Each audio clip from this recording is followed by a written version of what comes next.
This is a Wisconsin Sports Zone update. Well, the Packers finished up the first week of Phase 2 of their offseason program. It allowed coaches to be on the field with players and put them through individual drills, but no teamwork. That will come in a few weeks during Phase 3 when they're allowed to hold OTAs. However, Packers won't be using all the available days, with Coach Matt LaFleur limiting to 6 on-field practices when he could have had 10. Coach explained his reasoning for the move recently. Well, I think it's just if you look at where the calendar fell, I mean, you're going into late June, and I think we all know the rigors of an NFL season and how long it is. So you just got to kind of decide in terms of the value from the end of the offseason to the start of training camp, how much time you want to give these guys, and we're going to have plenty of time to be together. Packers OTA is going to begin at the end of this month, carry over into the first week of June. The team also has a 3-day mandatory minicamp on June 10th through the 12th. Could Jaire Alexander be there? ESPN's Jeremy Fowler reported yesterday that a resolution to the standoff between the team and the former All-Pro cornerback could come soon. Fowler said it would take a unique trade offer or a contractual stalemate for Alexander not to be a part of the team this fall. Green Bay did not take a cornerback in the draft until the 7th round last month. Rural Mutual Insurance, keeping Wisconsin strong. When a company only does business in Wisconsin, that's Wisconsin Strong. Rural Mutual provides all lines of insurance, including commercial, farm, home, and auto. And your premiums stay right here to keep Wisconsin strong. Local agents, local underwriters, local claims adjusters. Rural Mutual Insurance, keeping Wisconsin strong. Well, after a day off, the Brewers back in action tonight as they open a series in Tampa against the Rays. Milwaukee comes in at 500 on the year. Tampa Bay's lost 7 straight at home. With this Wisconsin Sports Zone Network update, I'm Zach Heil, Print. Well, obviously, he's been here a long time. He's been an elite player for a number of years. I think the past few years have been very frustrating for him, and certainly for us, too, just because you want players like that on the field consistently. And when you can't be because of injuries, that's a tough thing on a player. I know he's doing everything he can to be out there. But I think the last few years haven't been where we wanted to be only because of injury. But obviously, very, very talented player. Yeah, he's never said anything differently, and he loves Green Bay. He's always got a lot of energy when he's in the building. I think he's still around, So, we'll work through that as we go through the offseason and see where that leads. This is where Wisconsin gathers to talk sports. Packers, Brewers, Badgers, Bucks. The Wisco Sports Show is on the air. Now, here's your host, Grant Bills. That's the voice of Brian Gutekunst. Some comments from back in February at the Combine.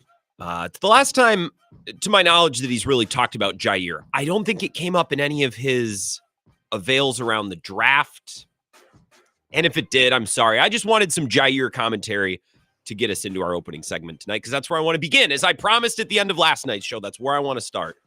I have a bone to pick with the Brewers. What's new?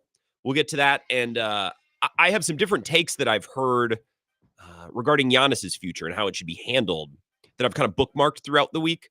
One take that I bookmarked and I cut the sound to listen to, Rachel Nichols, I thought had a great case on whether or not the Bucks should trade or should hold on to Giannis. Bobby Portis had an appearance on FanDuel TV with Michelle Beadle and Lou Williams. I thought Bobby Portis actually, I mean, I don't know Bobby, but if you were to, let's say pick a group of players from the Bucks, it's like, who do you think would have a great nuanced take about Giannis's future and salary and picks? Like I probably wouldn't have Bobby Portis at the top of the list. I actually thought he gave them a minute or two of really good insight on Giannis's future and how it should be handled. So that's kind of everything that's on the docket tonight. But I do want to start with Jaire and his situation, or lack thereof, maybe, with the Packers currently. This is the Wisco Sports Show. My name is Grant Bills. Thank you for being here. Fins up. Happy Friday. I hope you are having a great start to your weekend. It's beautiful outside. My brother graduates tomorrow. I actually think he has some sort of graduation ceremony right now, and then the big one at Camp Randall tomorrow. So I'm excited to be able to go to that. That's kind of what I got on deck. Bill is in Viroqua, living my dream, although I was there last week for the big unit golf outing this weekend. So it's really starting to feel like summer. The vibes are high. I want to start with Jaire, like I said, and I'll get to your phone calls in a little bit. But at the end of last night's show, for those of you who might have missed it, and if you're tuned in now and you're listening live right at 4 o'clock, unless you listen to the whole show, leads me to believe that maybe you missed the end of last night's show, because if you listened for 20 minutes at the beginning, maybe you didn't hear. But Ridge Runner Mark called in at the end last night, solid 5 o'clock caller. You can set your watch. He's one of the few. Typically, the calls come in early, and then there's a couple at 5, and then it kind of tails off. Ridge Runner Mark is your quintessential 5:30 or later caller. He's a rare breed that way. And he posited last night that maybe this Jaire situation is not really that big of a deal, and we've kind of overblown it and made it something that it's not. And this is the end of last night's show, and I remember last night going, you know what, Ridge Runner, I think you might be onto something, because let's consider all of the little tidbits that we've been fed about Jaire since the end of last season. They're very small. There's not much meat to any of them. We haven't really heard anything new. We haven't really gotten any big developments. We've got little updates, but typically when a player is on the block or a team is trying to trade someone, even with an organization like the Packers, and they're pretty tight-lipped, Bill calls them Red China, which I think is pretty funny. You typically get more. You hear more. You just haven't heard anything. And what I said at the end of last night's show is I'm going to try to go back and compile a timeline of what's been reported about Jaire, what has been put on the record in writing by journalists either covering the Packers or NFL insiders covering the league who had some sort of scoop. And I think I came up with just about the best possible version of that. I have 1, 2, 3, 4, 5, 6 pieces, or I guess 7 pieces on the timeline here. So let's go all the way back to February 15th. This is 10 days before the Combine riled up, 10 days before Brian Gutekunst took the podium. And Rob Demovsky wrote a column or a piece, a larger piece about free agents or pieces that are currently on the Packers who will either remain or not remain on the Packers. And Rob Demovsky wrote on February 15th, there are strong indications that Alexander's time with the Packers will end without him playing another down. Multiple team sources have privately expressed their frustration with Alexander's inability to stay healthy and or play through injuries. I had seen and heard that in lots of places and with people that I talked to around the Packers. I'm sure a lot of you had kind of heard the same. There was a lot of frustration last year. And that was pretty evident just for us outsiders listening to the press conferences. You could tell that no one was really pleased with that situation. That was February 15th. The next development was at the Combine on February 25th. At the Combine, Goody spoke to the national media and the local media. Today, I listened to both press conferences twice, searching for a quote that was written. I couldn't find it. I spent like an hour while Bill was talking during Bill's show. I had Bill in one ear and I had one side of my headphones off listening to press. I could not find this comment. The only place I could find it was in Rob Demovsky's story from February 25th. This is what he wrote. And Goody either said this in a portion of one of those two pressers that wasn't recorded or wasn't on the record, or it was maybe off the record. I don't know where this came from. I couldn't find it. But if it was written and reported by Rob Demovsky, obviously Goody said it. This is Brian Gutekunst on February 25th. We've never really allowed agents to go out and talk to teams, Gutekunst told reporters at the Combine. I think that's kind of one of the ones that probably happens anyway. He's kind of saying that might happen anyway, but we've never really officially told agents, yeah, go out and see what's out there. It's basically what he's saying. I'll translate. Jaire's got a great agent. If we ever went down that route, I think it would be very easy to work with him and his team. I don't really expect that. We've never really done that. I think it's something that if we were going to trade a player, we would do that, and it would be the conversation between me and the other team. So again, that's February 25th, where Goody basically said, yeah, we don't typically tell agents to go see what's out there, go seek a trade if it comes to that. Notice that he said, if it comes to that, almost indicating that it hasn't come to that. It might not come to that, but if it does come to that, I'm going to do it directly. That was Goody on February 25th. That's the last time he spoke to the media at the Combine. The next day, and this is step number 3 on our timeline, Ian Rappaport reported that the Packers are open to trading him. That was the most honest and open and clear indicator that the Packers were considering moving on, that the two sides were considering parting ways. That was on February 26th. On March 31st, we went a long time. It was about a month. March 31st, step number 4 in our timeline. Matt Schneidman reports that Jaire staying with the team, quote, could be a possibility. April 15th, about 2 weeks later, Tom Silverstein reported interest and that the Packers are waiting for a deal. There's interest in pursuing a trade, and the Packers are waiting for a trade. That was step number 5, guidepost number 5 in our timeline. Guidepost number 6, about 2 weeks after that. We're going about 2 weeks in between nuggets of information. April 29th, Rob Domofsky says, quote, all options are on the table, whether it be trade or restructure or release. And quote, they are talking about a resolution. That was from Domofsky. And then about a week after that, May 7th, earlier this week, Jeremy Fowler reports that the Packers are working on a resolution that should materialize soon. Okay. So I gave you 6 guideposts. The first, that both sides were frustrated. Duh. The second, that the Packers, okay, it could happen. Possibly. Maybe. We'll see. Packers are open to it. And then the 4th, 5th, 6th, and 7th were all, they're open to staying together. They're exploring all possibilities. Anything is on the table. And like Ridge Runner Mark brought up last night, I'm now wondering if the reporting during the combine might have jumped the shark a little bit. You know the expression, the tail is wagging the dog? Well, I'm wondering if that report on February 26th was a little bit of an incorrect tale, and every report since then has been the dog wagging in a way that maybe it shouldn't be wagging, okay?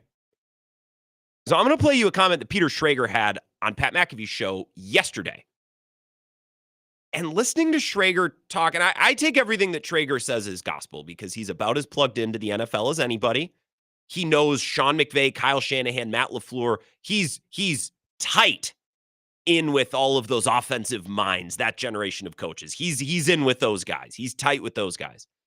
And I heard this comment from Peter Schrager, and I thought again, well, maybe those comments back during the combine were a little off base or a little off kilter, and we have been reacting incorrectly ever since then. Again, back to Ridge Runner Mark's point that he made last night on the show. Here's Peter Schrager explaining the current state of the Packers and Jaire Alexander. I believe this was either yesterday or the day before on McAfee's show. I had a lovely dinner with Matt LaFleur during... Classic, quintessential Schrager there. Well, I had a dinner with McVay. I had a dinner with LaFleur. I had a lovely dinner with Matt LaFleur during draft week in Green Bay, and I brought it up, and I don't think he'd mind me saying like, we're actually in a good place with Jaire. You know, obviously there was some stuff last year and the coin toss situation a couple of years back, and all that stuff is all head-scratching stuff that it would drive a coach nuts when you're trying to run a disciplined program.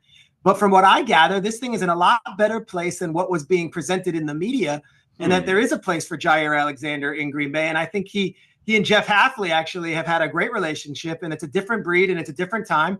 And I don't know exactly how it nets itself out, but like when he was being listed as that number 1 trade target, I don't think that was coming from Green Bay. And if you know Goody at all, he wasn't leaking that to anybody. So that was a lot of outside noise, I believe. We'll see how it figures itself out, though. So again, I heard that comment, and I kind of start to reframe everything that we've been told about Jaire. Because of those 7 guideposts that I gave you, again, February 15th, February 25th, February 26th, March 31st, April 15th, April 29th, and April 7th. Of those 7 guideposts, there's really only one that makes it sound like it's official, the Packers are looking to trade him. And that was Rappaport on February 26th. I'm not saying Rappaport was wrong in the information that he was given. But I wonder if there was an agent. Maybe it was Jaire's agent, although from everything I've read, the Packers and Jaire's agent, they get along really well, and the Packers have lots of good things to say about Jaire's agent. But someone in the football information sphere told Rappaport during the combine, and a lot of information gets exchanged that week in Indy, yeah, I think the Packers, they're looking to move him. They're looking to trade him. And Rappaport took that as, it's on. Game on. Because if you just remove that Rappaport report from our little bucket of Jaire scoops here, well, the big picture starts to look a little bit different, right? Because Goody at the combine, again, I'll read you the clip, said, we've never really allowed agents to go talk to teams. Jaire's got a great agent. If it ever went down that route, I expect they'd be very easy to work with. I don't expect that, right? So Goody's not making it sound like they're looking to trade him. Schneidman reported that Jaire staying is a real possibility. Tom Silverstein basically said that the Packers are waiting. They're not doing anything. They're waiting. They might get a deal, but nothing imminent. Domofsky said all options are on the table. Jeremy Fowler says they're working on a resolution. All of these little Jaire tidbits going all the way back to February give one impression that they're kind of working to make this thing happen. They're kind of dealing back and forth to fix this or to make it work. The one turd in the punch bowl is Rappaport kind of saying it's on, it's game on, now they're going. And I'm just wondering if that was a little off base or Rappaport reported it in a way that wasn't quite correct, or he got information that really wasn't representative of the situation. Because if you look at all of the possible information, and again, it's just little breadcrumbs, but if we look at every single breadcrumb, there's a real theme, except for that Rappaport thing from the 26th. Everything we've been told about Jaire is the Packers and his side are working together. They're not actively working on a trade. They're not actively pushing for a trade. No one is seeking a trade. No one's been given permission to seek a trade. They're working on it. All options are on the table. There's a resolution. It should happen soon. It's all progress. It's all positive. It's all Packers and Jaire working together, except for that Rappaport tweet. So if you take that out, and we assume just for the sake of Sports Talk Radio that maybe Rappaport was given a bit of information that was slightly misleading, or he presented it in a way that isn't fully representative, which happens. That doesn't mean Rappaport was wrong. That doesn't mean that he made anything up. It's just something was miscommunicated or presented, or we interpreted it in a way that we shouldn't have. If you just take that out and look at all of the rest, it seems like these two sides are pretty copacetic. It seems like maybe, I don't know, that this thing never got to a place that we all assumed it had gotten to. I know I'm hitting you with a bunch of dates, and it's a lot of word salad because, again, a lot of these reports are very minimal. But do you kind of get what I'm trying to say? Like, if you just take the Rappaport thing out of there, and we can do that because it's Sports Talk Radio, this isn't a court of law, the picture is painted quite differently. You know what I mean? And everything we've heard and read since that Rappaport tweet has kind of driven us one way. The tail has kind of been wagging the dog. Well, if you fix the tail or reconsider the tail, the whole situation, the thing is wagged very differently. I don't know, especially with that Peter Schrager comment. Like, they're actually in a great place. I just think that very early on in this saga, there was a bad piece of information, or we interpreted something the way that we weren't supposed to interpret it. I don't know. I told you on last night's show, I'm going to go back and try to compile a timeline of all these different things. And I'm looking for themes, and I'm looking for, and the one turd in the punch bowl is that thing on February 26th. So again, worth exploring, worth talking about, worth kicking around. That's my opening take tonight. I have a Brewers rant that I need to get off my chest at some point before 6 o'clock, and I have some bits of Giannis audio that I want to play. Other than that, the rest of the show is up to you. It's a Free Phones Friday. I will take your calls on whatever you want to talk about. We can bounce from topic to topic. I'm here for it all. NBA, NHL, MLB, whatever you want to discuss. 608-321-1670. To your calls next. This is the Wisco Sports Show with Grant Bills on the Wisconsin Sports Zone Radio Network.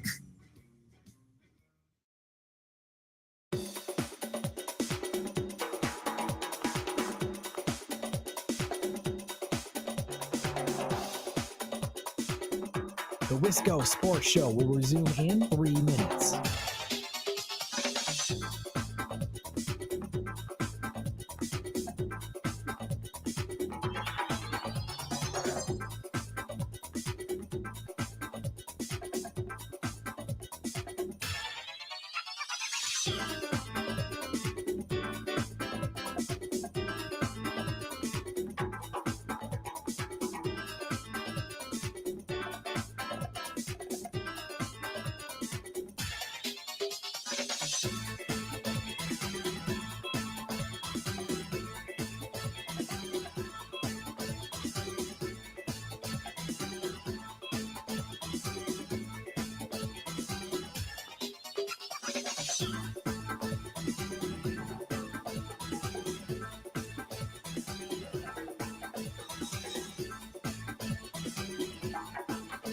The Wisco Sports Show will resume in 2 minutes.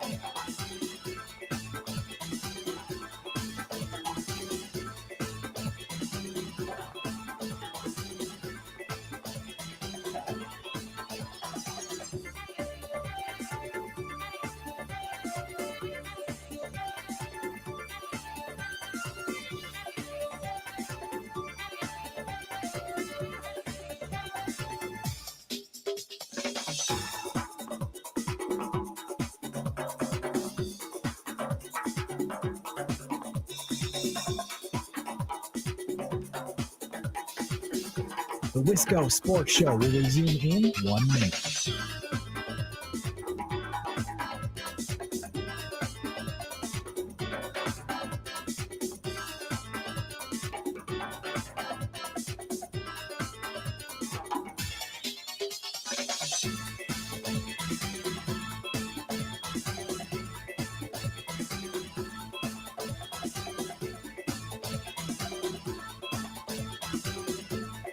The Wisco Sports Show will resume in 30 seconds.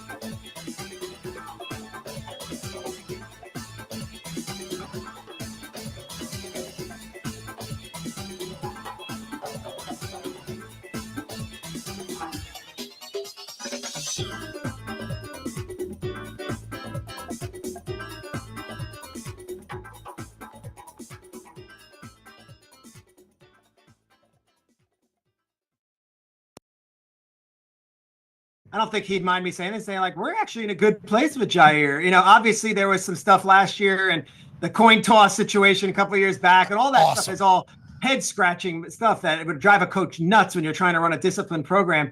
But from what I gather, this thing is in a lot better place than what was being presented in the media, and that there is a place for Jaire Alexander in Green Bay. And I think he and Jeff Hafley actually have had a great relationship, and it's a different breed and it's a different time. And I don't know exactly how it nets itself out, but like, when he was being listed as that number one trade target, I don't think that was coming from Green Bay. And if you know Goody at all, he wasn't leaking that to anybody. So that was a lot of outside noise, I believe. We'll see how it figures itself out, though. Wisco Sports Show. One more time, that's Peter Schrager on the McAfee Show this week. I'm just intrigued by the Jaire timeline. I know it's been beaten into the ground and we haven't gotten new developments and the very limited reporting that we've had, just little nuggets, just little grains of sand here and there. I just remain intrigued by the whole thing because it does feel like it could go any different number of ways. And with the timeline of Jaire, again, if you go back to that Rappaport report from February 26th, and if you just take that out, this picture looks a lot differently. If you just take that little turd out of the punch bowl, it's like, actually, the picture is painted quite differently. I don't know. Maybe Jaire and the Packers haven't been at odds in a way that I think most of us have been led to believe. Or maybe they hate each other, and the Packers secretly behind closed doors are trying to do every possible single thing they can to get rid of this guy. Who knows? That's what Sports Talk Radio is for. It's a Free Phones Friday, so I will take your thoughts on anything. 608-321-1670. Let's go to the phones. Wisco Sports Show. Who's this? Brad, how are you looking? It's Corey out of Marshall. I'm looking great, Corey out of Marshall. How about you? Not too bad. Just heading back from up north. Was getting some watering holes ready up in the Great White North. The Great White North. Excellent. God's country indeed. Yes. Well, welcome back. Little dry up there. Very high fire hazard for FYI for everybody. No burning. Gotcha. Well, I appreciate that. Yeah, for sure.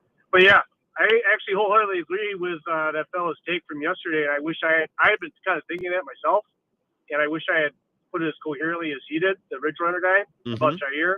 And I agree with your soliloquy about that to start the show, because looking from the outside, just infer, like, what do we think that the Packers think of Jaire Alexander? Do they look at him as an asset? Is he an asset when he's healthy? It's got to be. Can he still play football? Yeah. Yes. That's a check mark. Yes. Has any of his teammates ever come out and complain? Has he been starting trouble in the locker room? He's a goofball. I'll give you that. He's done some really, head up, things. Fine. But I mean, he's done what? He's done one, right? Exactly. I just want to be clear that the Carolina thing was bad and they suspended him for it. But everything else has been fine. It's not like he's a malcontent or he's causing problems. That's kind of the one thing. He almost is he's trying hard to be a leader, but the way he's trying sometimes is at odds with what, quote unquote, somebody normal would do, right? He's just got high energy.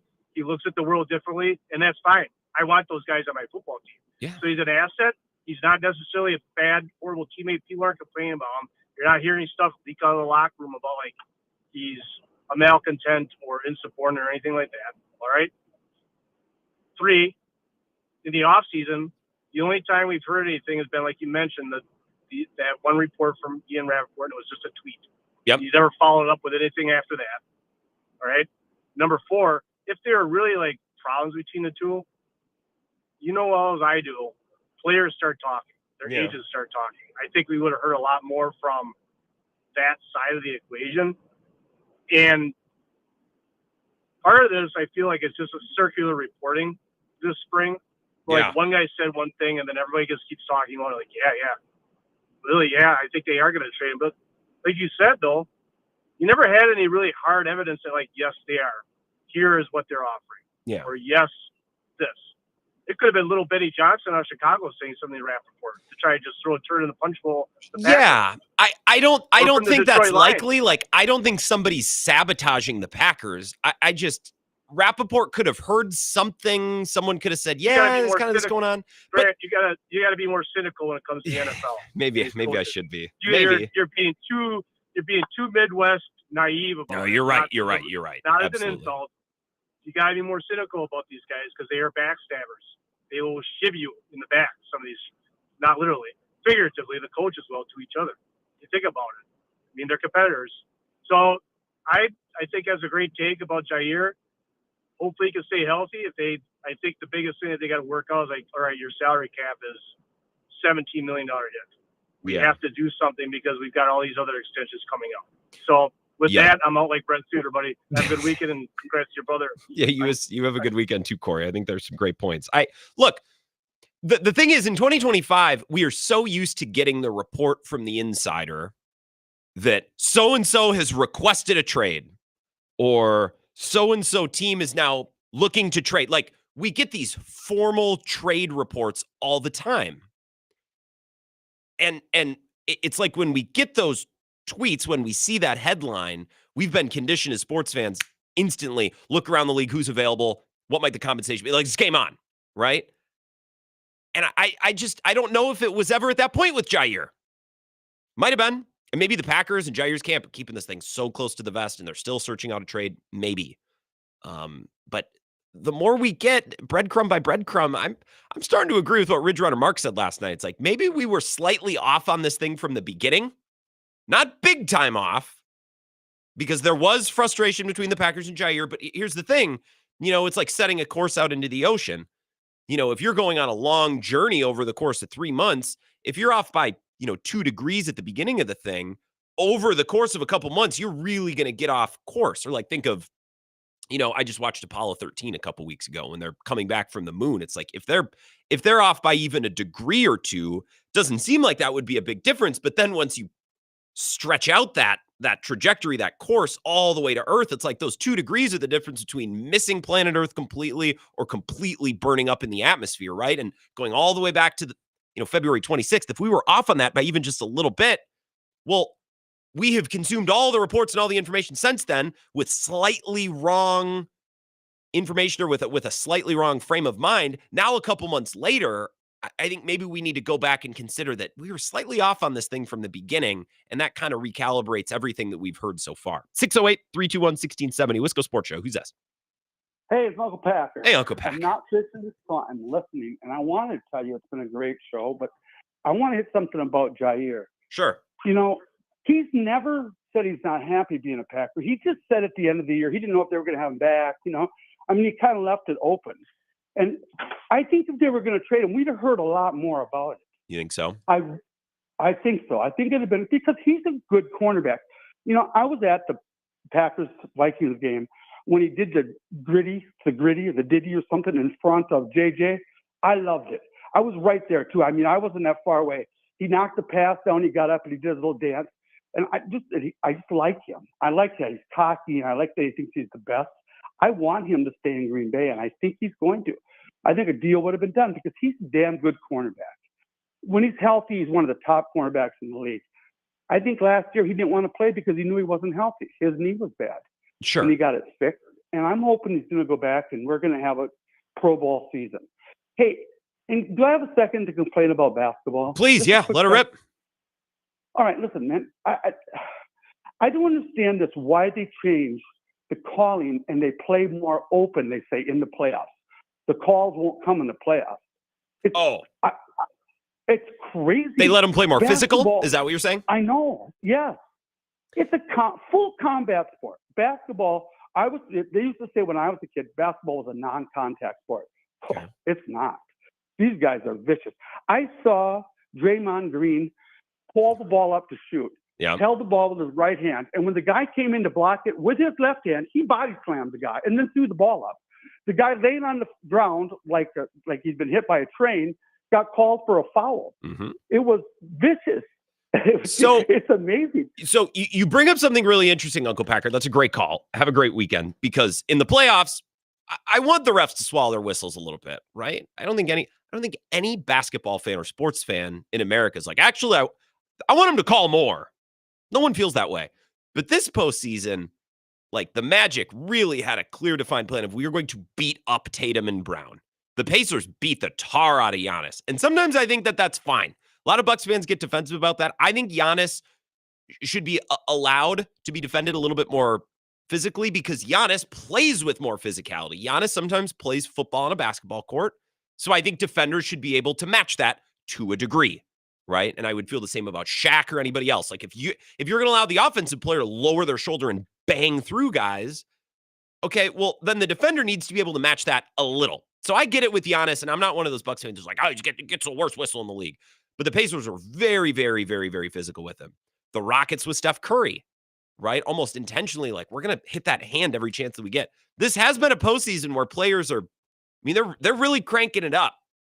And I don't want more foul calls, but you might be onto something, Uncle Packer, where it's like there needs to be a good middle ground between more physical play in the postseason, but also, like, the whole game plan can't just be to, like, cheap shot a guy until they wear down by the end of a 7-game series. One more call, then we're going to take a break. Wisco Sports Show. Who's this? Eric on I-90. Good evening, Eric on I-90. What's up? Good evening. Hey, I'd like to thank everybody who stopped down at that rummage sale. That's great news. Was it pretty busy? You did good business? I haven't been there, but I'm getting reports. I got to thank Drew from La Crosse. He made a big donation. Oh. And Doug from Holman was down there. And so I'd just like to thank anybody who was listening that went down there. Well, I appreciate that, Eric. It was very sweet. And it's funny because you told Ebo about this in the morning, I'm sure, too, right? Yeah, I did. Yeah. Okay, I figured. Yeah. And you did this last year. I don't know why it had completely spaced my memory last night when you brought it up. That's fine. I did kind of send you the information backwards, a little bit. It was fun. So you just sent me an address randomly. I'm like, is this a rave? Like, you're throwing a kegger in a basement somewhere off West Ave? Right. Be there. Yeah. Be there. Bring $5 for a cup. They are running again tomorrow. Do you still have that address, Grant? Yeah, I'll pull it up. I'll remind folks one more time. It is tomorrow. It's going to be a beautiful day tomorrow. 3301 Kenton Street, down on the south side. La Crosse, Wisconsin. La Crosse, Wisconsin. Jaire Alexander. I hope you get that guy.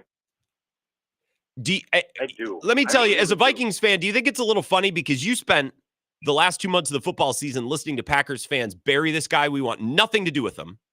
And now a couple months go by and we're like, you know what? I really like him. I hope he stays around. He's a great player. Like, are you noticing it? Because it is a little funny. It is a little funny, and I think there's memories of that one game where he did dominate, Justin Jefferson. Yep. But that's like one game, and he had to be pimped for 4 months in the media to get him up to do it because he got smoked the previous game. Bad. So I hope you get him back because he'll probably be injured most of the time. And we'll go crazy, and it'll make for good talk radio. It really will. I like it. I like it. So, yeah. Other than that, we just got some rummage sale on Mother's Day. All that stuff.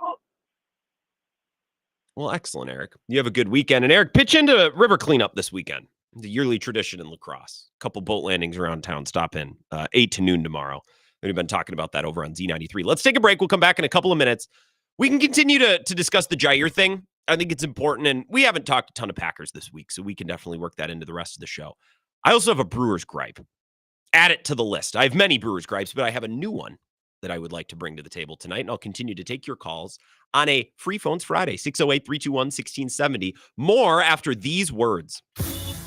This is the Wisco Sports Show with Grant Bills on the Wisconsin Sports Zone Radio Network. Bill Michaels here. Are your two wheels revved up? Because here it comes. The Big River Rally where the river meets the road. It rolls into La Crosse on June 27th and 28th. Join us for a weekend packed with action. Stunt shows, a killer bike show, food trucks, all kinds of awesome vendors. Friday, Rod's River Run with Texas Hippie Coalition lighting up the stage that night. Then Saturday, it's the Big River Rally Ride. Miles and miles of pure freedom. Then Saturday night, Drowning Pool rocks the house. Grab your tickets right now. BigRiverRally.com. That's BigRiverRally.com, and I'll see you there.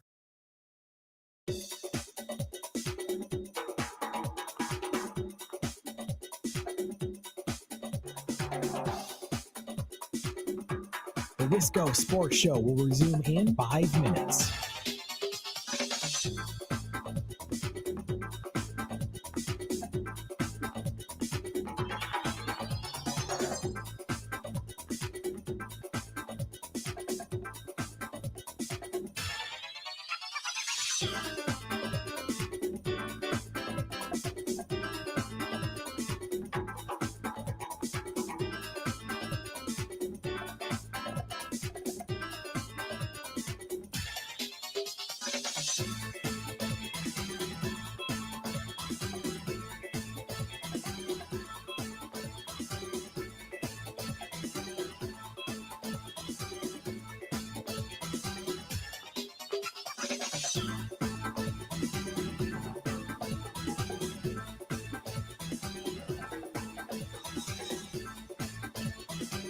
The Wisco Sports Show will resume in 4 minutes.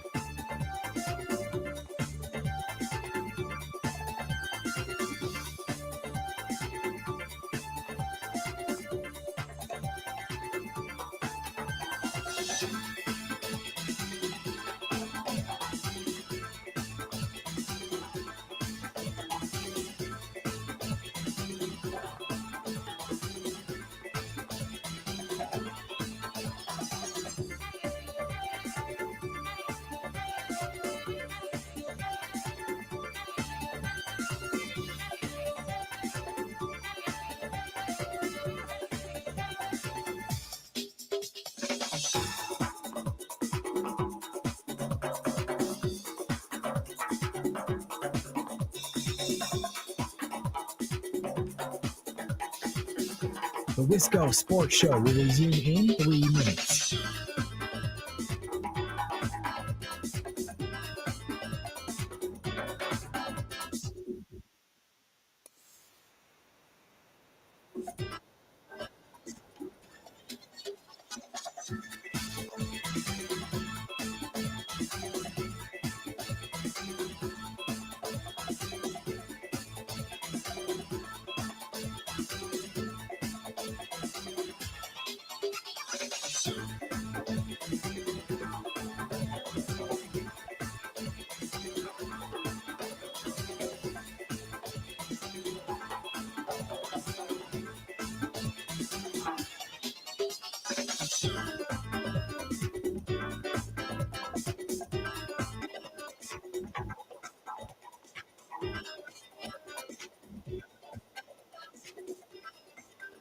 The Wisco Sports Show will resume in 2 minutes.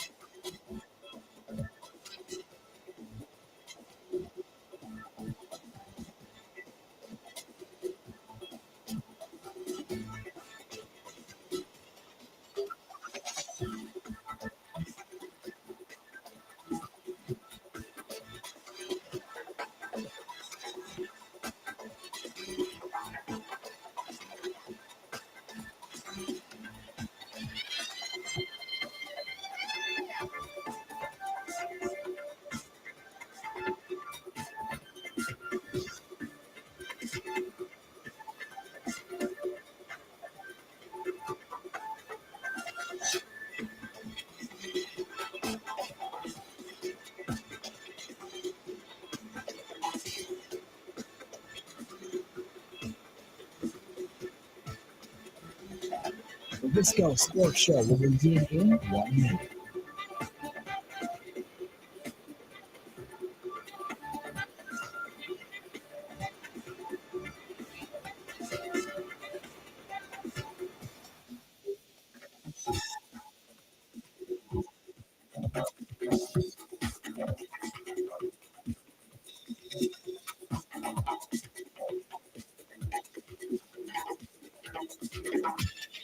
The Wisco Sports Show will resume in 30 seconds.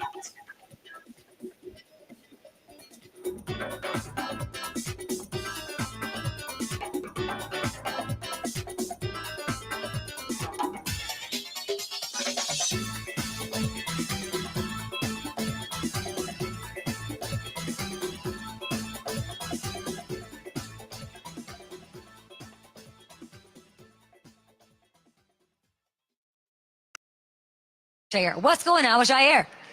Honestly, I don't know. I actually talked to Jaire yesterday. I honestly don't know. You know what's going on. What do you mean? Yes, you do. I don't know what's going on with that, man. I don't know, but I just know that he's a great player, especially when he's playing the game. He's top 3 in this league. So whenever he's playing, he's that guy. So what if they take like a corner? So I'm just gonna be like, no, Jaire. He did follow Matthew Golden on Instagram. That's the kind of sleuthing I'm doing on the internet. I love that commentary from Josh Jacobs, and we listened to it during draft week. He's one of the best, especially when he plays. It's like, well, that's the thing, though. That's the hang-up. It's been the Jaire story the last couple of weeks. We've been talking about Jaire to start the show, just examining the timeline of all the little different reports that we've got over the last couple of weeks and last couple of months, really going back to, January, but then it really got rolling in February before and during the combine, and since then, there's just been this slow trickle, and we're trying to make sense of it.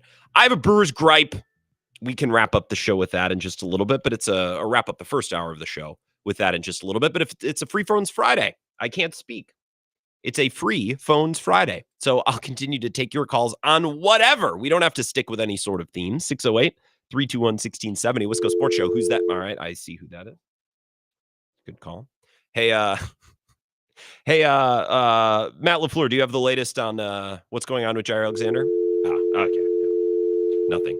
I do think it came up on Bill's show earlier today that Matt LaFleur's been given an opportunity here and there to talk about Jaire. He was asked, hey, is Jaire been a part of the virtual off-season program? And Matt LaFleur said, yes. Very minimal answer. And you could read that in a way that says, I don't think he likes Jaire. And that's what Bill was kind of saying earlier today. And I think it's also just Matt LaFleur and the way these head coaches are wired, where they're like, why are you asking me? Don't. That's just a narrative that there's something going on with Jaire. That's just the media. That's just sports talk radio. That's what you guys do. It's like, well, actually, no, it's, kind of a big part of the offseason, making a lot of money, and he hasn't played, and there's been some drama there. So, we're going to ask about it. So don't get your boxers in a knot, Matthew. 608-321-1670. Let's try this again. Wisco Sports Show. Who's us? Grant, it's Q. Q. What's going on? Q over in Milwaukee. I was not the dial tone, but that was hilarious. I always like the good call and hang up people. You are not the caller and hang upper? Uh-oh. Am I having a bad signal? No, you're good. You're right there. Can you hear me? Okay. Yeah. Did you hear our friend Bart Winkler's show within a show yesterday? Show within a show. Last night? I did not.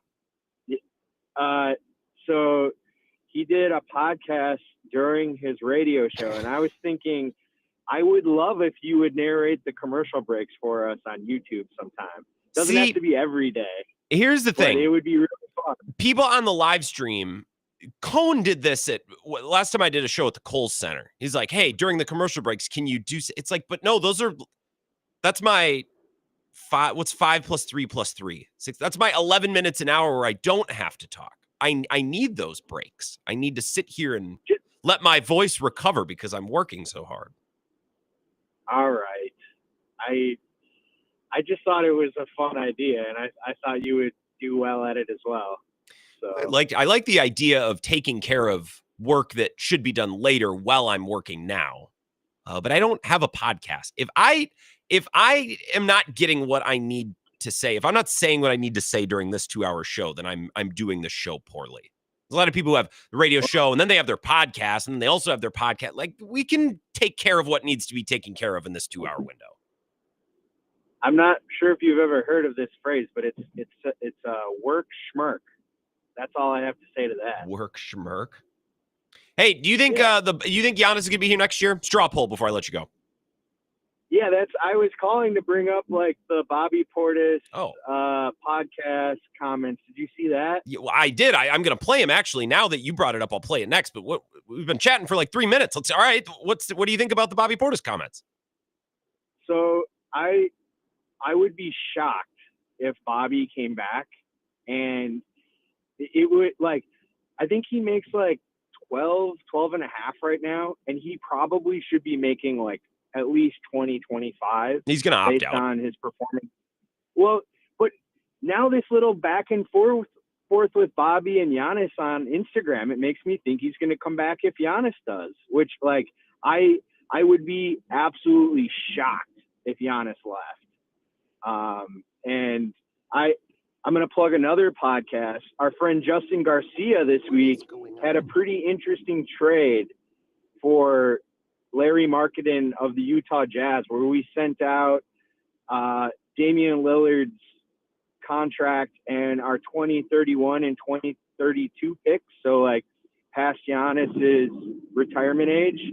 But I would love it. I think Larry's I've always Giannis next to another big. I'm sick of the guards that we're pairing him with. I want to give him some more help and give him a true big next to him. So the big Q, that's a good call. Little Thomas and Lacrosse-ish, because we plugged like 3 other radio shows on this radio. That's fine, because I love Justin. He was on earlier this week? I think he was. He was on very recently, whenever that was. And I love Justin. That's an interesting trade. I just don't get, I thought at the end of last year, we saw that Giannis and 4 shooters works really well. And that's not sustainable over 82 games. But who are public enemy number 1 and public enemy number 2 of Bucks Twitter? Brooke Lopez and Bobby Portis. So Q, you're saying, I want a big next to Giannis. Well, I know Laurie is very different. Markkanen's very different than Brooke Lopez, but it seems that the bigs don't often function great. If Laurie can shoot, I don't know what kind of 3-point shooter he is. I don't follow the Utah Jazz. I remember when he was on the Bulls and he was a high pick. And actually, he might have been, was he picked by the Wolves originally? Was he part of the Jimmy Butler? Jimmy Butler go. I mean, I'm not working this out in my brain. It doesn't care. Here's what Bobby Portis said. This is on a FanDuel show, FanDuel TV with Lou Williams and Michelle Beadle. I just think, man, that Giannis bleed green, though.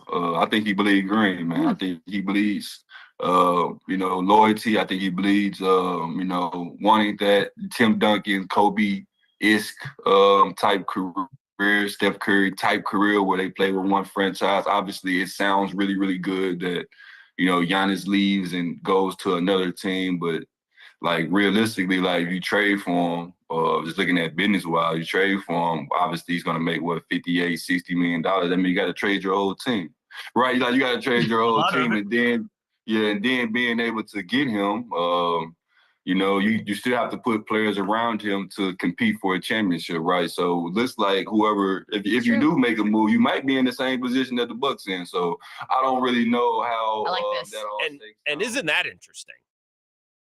Of all the players, and I'm not saying that Bobby Portis is a dope, or I guess I don't really have an opinion of Bobby Portis outside of him as a player, but this is a really good point. He's like, well, wait a minute. Who's to say that if you don't give up all your assets, picks and young players to get Giannis, that you're not in the same spot that the Bucks are in? And I think there are teams with plenty of assets and plenty of young players where Giannis could go to a situation that you could argue is markedly better. I think it's difficult to pull off. But Bobby makes some good points there, and I'm kind of with Bobby. I don't expect Giannis to request a trade, and I think he's going to need to request a trade for him to get traded. The Bucks are going to make him do it because they're certainly not trading him away, despite some Bucks fans wanting them to. And I guess I get it because you recoup all the picks and the players, but I mean, what are the picks and players worth if you suck? This is Rachel Nichols and Chris Mannix. I think Rachel Nichols is spot on about so many of the things that she's saying here. And I'm just not a huge Chris Mannix fan. There is no way you can guarantee me that if I trade Giannis of my own volition, when he doesn't even ask to be traded, that in the next 5, 10, 15 years, you have a title contender. I think if you have a chance to get Jalen Green and all of Phoenix's draft capital, you position yourself to win down the line. If you have a chance to get Jalen Williams and all of Oklahoma City's draft capital. Jalen Green showed you enough during this last series that he's the one leading you to the promised land? No. But I think he can be a good number 2. Okay. Jalen Green's not built to be who's the number 1? You find him later. Use one of these draft picks down the line. Great. Phoenix. Find him later. Find him later. You're not going to That's win. my argument. Find them later. You have kind of cooked Mannix. You get Jalen Green, and I don't want Jalen Green. I just watched him in the postseason. He's a good number 2. Actually, I don't. If the Rockets believed that, then they probably wouldn't be looking to trade him this offseason. No, I hate that. And I loved Rachel Nichols' commentary. Look, the reality of being a franchise like Milwaukee in the NBA is difficult. The idea that the Bucks are going to exit the Giannis era at some point and fall ass backwards into sunshine and rainbows and marshmallow fluff, like that's just not, it's not how it works. I thought some good points. If you get Jalen Green and picks, Jalen Williams and picks, I'm not interested in either. Thank you, though. I need to complain about something Brewers related next. And a late addition to the show, Zach Heilprin going to join us at 5 o'clock. I love when Zach joins us on Fridays. We're just going to BS about everything. I love Zach, our sports director here at WOZN. You hear him on the camp. Excellent voice on the Badgers, but can help us break down just about anything Wisconsin sports. So he'll join us in about 10 minutes. But a Brewers gripe first. We'll do that next. This is the Wisco Sports Show with Grant Bills on the Wisconsin Sports Zone Radio Network.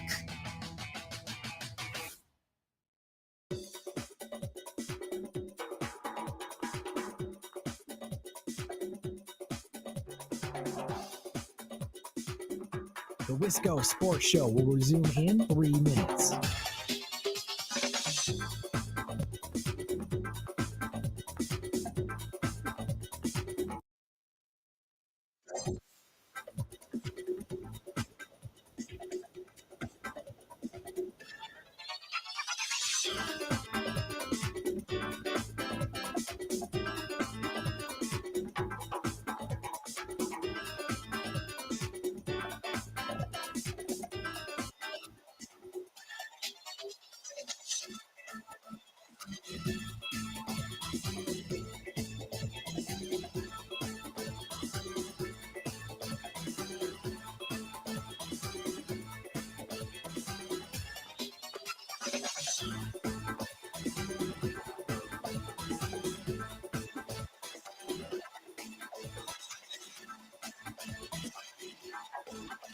The Wisco Sports Show will begin in 2 minutes.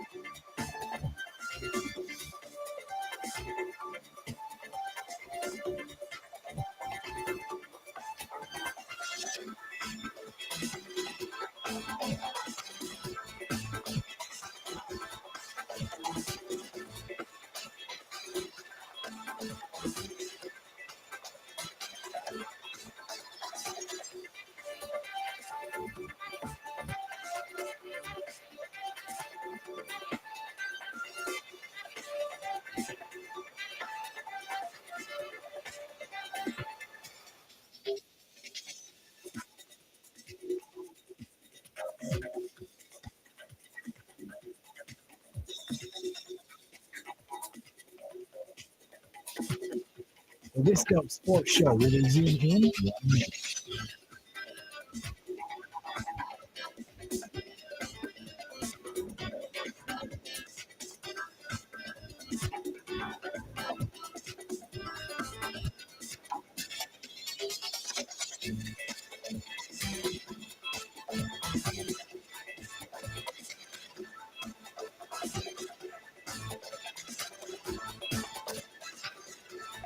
The Wisco Sports Show will resume in 30 seconds.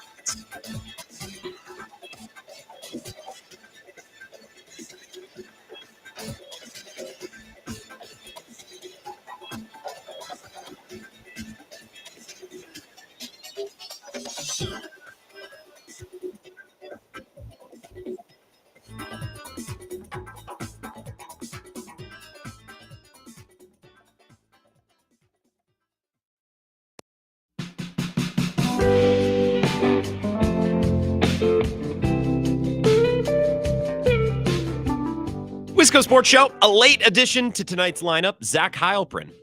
Our fearless leader, our sports director, our voice, really our North Star here at WOZN in Madison, going to join us just after 5 o'clock, just 5 minutes away or so, after his sports update, conveniently enough. We'll talk little Badgers, little Packers, a little bit of everything. I'm sure he'll give me guff. I would imagine that he'll begin the call by saying something like, oh, it's Grant. It's good to be back on a Friday show. I'm surprised you're in the studio working today. Typically, you kick off early on Fridays, which, on that note, I have to go to a wedding next Friday, so I will be gone. But I'm here tonight, and I'm sure Zach will draw attention to that. A quick Brewers gripe. Perfect, because this will take up the last couple minutes of the hour.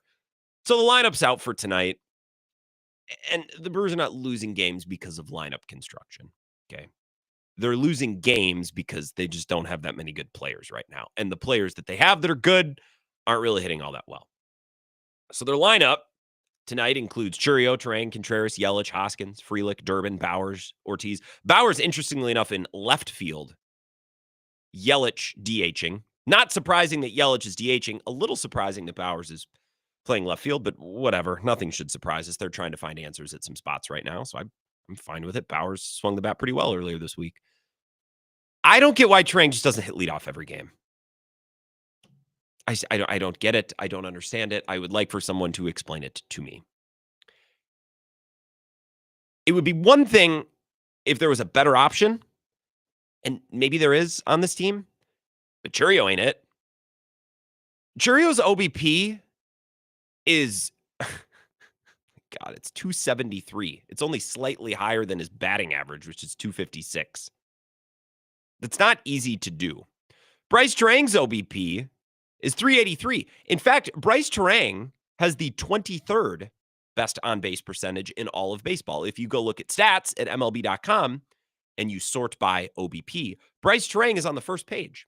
You don't have to click next. You don't have to go over. Jackson Chourio, you need to go all the way to page 6 to find.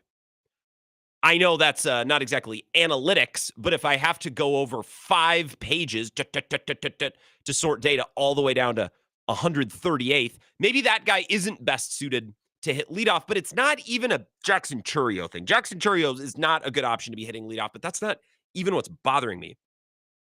There's so few components of this team that you should just be able to set and forget, right? Now, you would love to feel that way about Contreras, but his finger's broken, and I guess they've adapted his glove and his bat to, I would just get the finger fixed. Crazy me. I would just take 6 weeks off. But sure, Joey Ortiz hurt his neck last year and is like, hey, instead of fixing the neck, what if I just stand sideways in the batter's box? Great. Yeah, that's what a golf coach does. When you have a slice, he's actually just stand at a different angle and hit the ball the same way. That's what we should do. There's so few parts of this team that Murph can just set and forget. Like Hoskins at first with how he's played. But the fact that they're Ortiz at short, you can set and forget Ortiz, but he sucks. One of the few things in this lineup where you're like, yep, I know where that goes. Is Terang in the leadoff spot. That's one piece of this lineup that we don't need to be exploring and futzing with and tweaking. Like, that's just one of the very few things on this team where you're like, yep, that works, and we can just leave it every night. And Murph insists on not leaving it. And it annoys me. And what annoys me further is that Chourio's hitting leadoff, whose OBP is ass. Like, he doesn't get on base. He doesn't take walks. So even if he slugs and hits for power, that only does him so much good when he's hitting first and no one's on base. Well, Granny, he only hits leadoff once, then the rest of the game. Oh, yeah, sure. I bet Joey Ortiz hitting 9th will get on for Chourio a bunch tonight. Yeah, that's how that's going to work. Zach Heilprin's going to join us next. Hour 2. Stick around.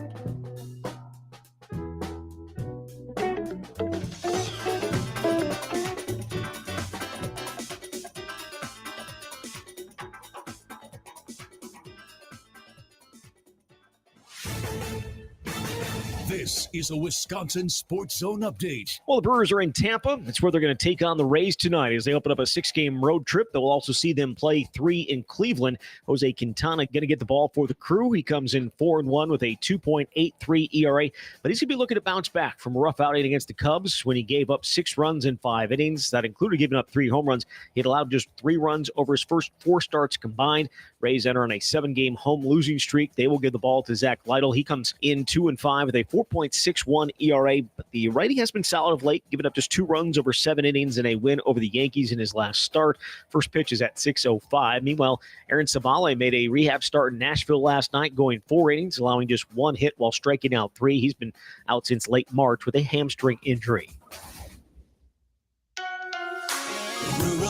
Mutual Insurance, keeping Wisconsin strong. When a company only does business in Wisconsin, that's Wisconsin Strong. Rural Mutual provides all lines of insurance, including commercial, farm, home, and auto. And your premiums stay right here to keep Wisconsin strong. Local agents, local underwriters, local claims adjusters. Rural Mutual Insurance, keeping Wisconsin strong.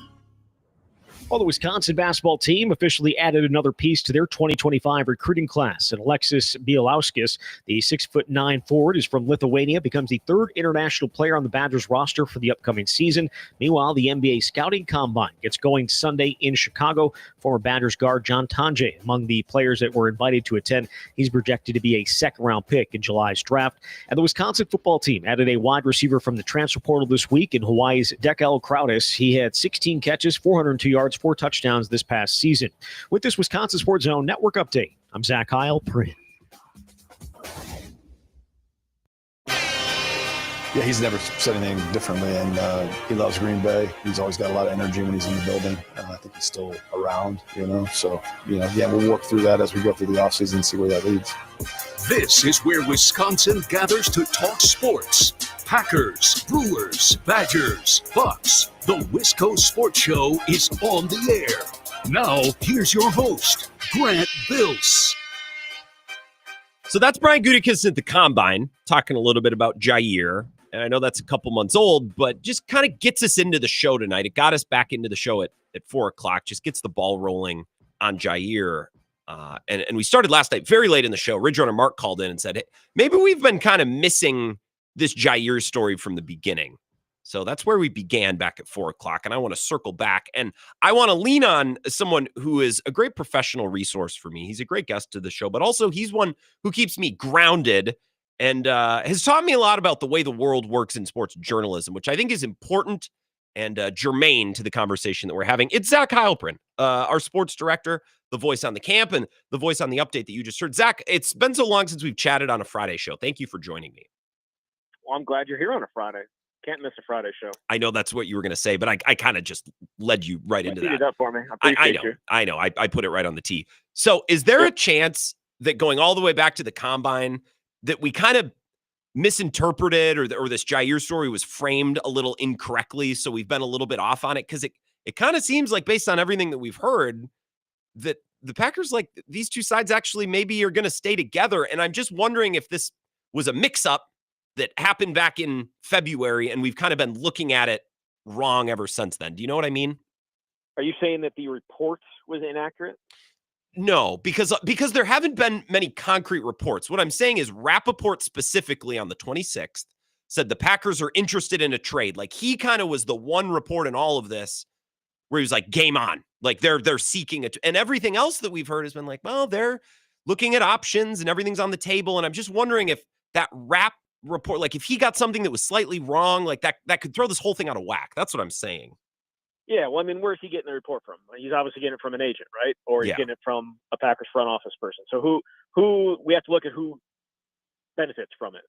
If the Packers are looking for a trade, if it comes out that way, then it's probably the Packers that are putting that out there, because it gets the word out that. And again, I mean, people within the NFL know what's happening in other places, but I maybe we jumped on it a little bit too quickly, but it felt like, and if you listen to pretty much any beat reporter, and I'm not saying that they know the inner workings of absolutely everything, but everyone up there was like, he's never going to play for Green Bay again. Yeah. Right. Like that was pretty much the consensus among everybody. And I know that there obviously have been reports that things are being worked on, and let's get it to the finish line here first before we start talking about this person got it wrong or that person got it wrong. That's just where I'm at with it. I don't know that I necessarily believe anything that's coming out of anybody's mouths right now. And I'm not trying to point at any one particular reporter and say they're wrong. Not even necessarily wrong. Like, Rappaport gets little information, he presents it maybe slightly differently than it was intended. We consume it slightly differently than it was intended. And all of a sudden, what was supposed to be A has become A plus B plus C in it. And it's not really the fault of anyone or anything. And now the story is kind of off the rails a little bit. Well, here's the thing. In February, what is it? It's now May, so like almost 3 months ago. Maybe that was the plan. Sure. Maybe that was the plan to trade him. Nothing popped up. They looked at trying to redo the contract. Maybe Jaire had no interest in doing that. So the Packers didn't want to take the hit. They don't want to just cut him because we all know what's going to happen when he gets cut. He's going to go to another team, and assuming he's healthy, which is obviously like the biggest problem with Jaire. If he's healthy, he's going to play awesome. And he's going to be really good, and it's going to look really bad for the Packers. So I think things have continually evolved over the last 3 months, and now you're sitting here in mid-May, and what are you going to get for Jaire from somebody that's going to help you this year? Probably nothing. Yeah. And what does cutting him, how does that benefit you, other than certainly the salary cap space that do you need him right now? I don't know that you do. It's not like, who are you going to go out and sign that other than, your own guys? What do you need that space for? Yeah. So I think, and then so what it comes down to is trying to figure out a way to move forward with him, because when he's on the field, he's a really, really good player. And you look at Green Bay's quarterbacks right now, do you want to go into a season with just those guys? I mean, I do not. I mean, if Jaire's there and he's going to be a guy that's healthy and playing and locked in, that is a much, much, much, much better group than they would be able to put out at this point. I think even with the addition of Nate Hobbs. And I think I'm higher on this group than most because I think they actually performed a little bit better than most Packers fans would lead you to believe last year. But I like the room a lot better. I like the ceiling of the room with the possibility that Jaire could be back and play a certain number of games. Who knows?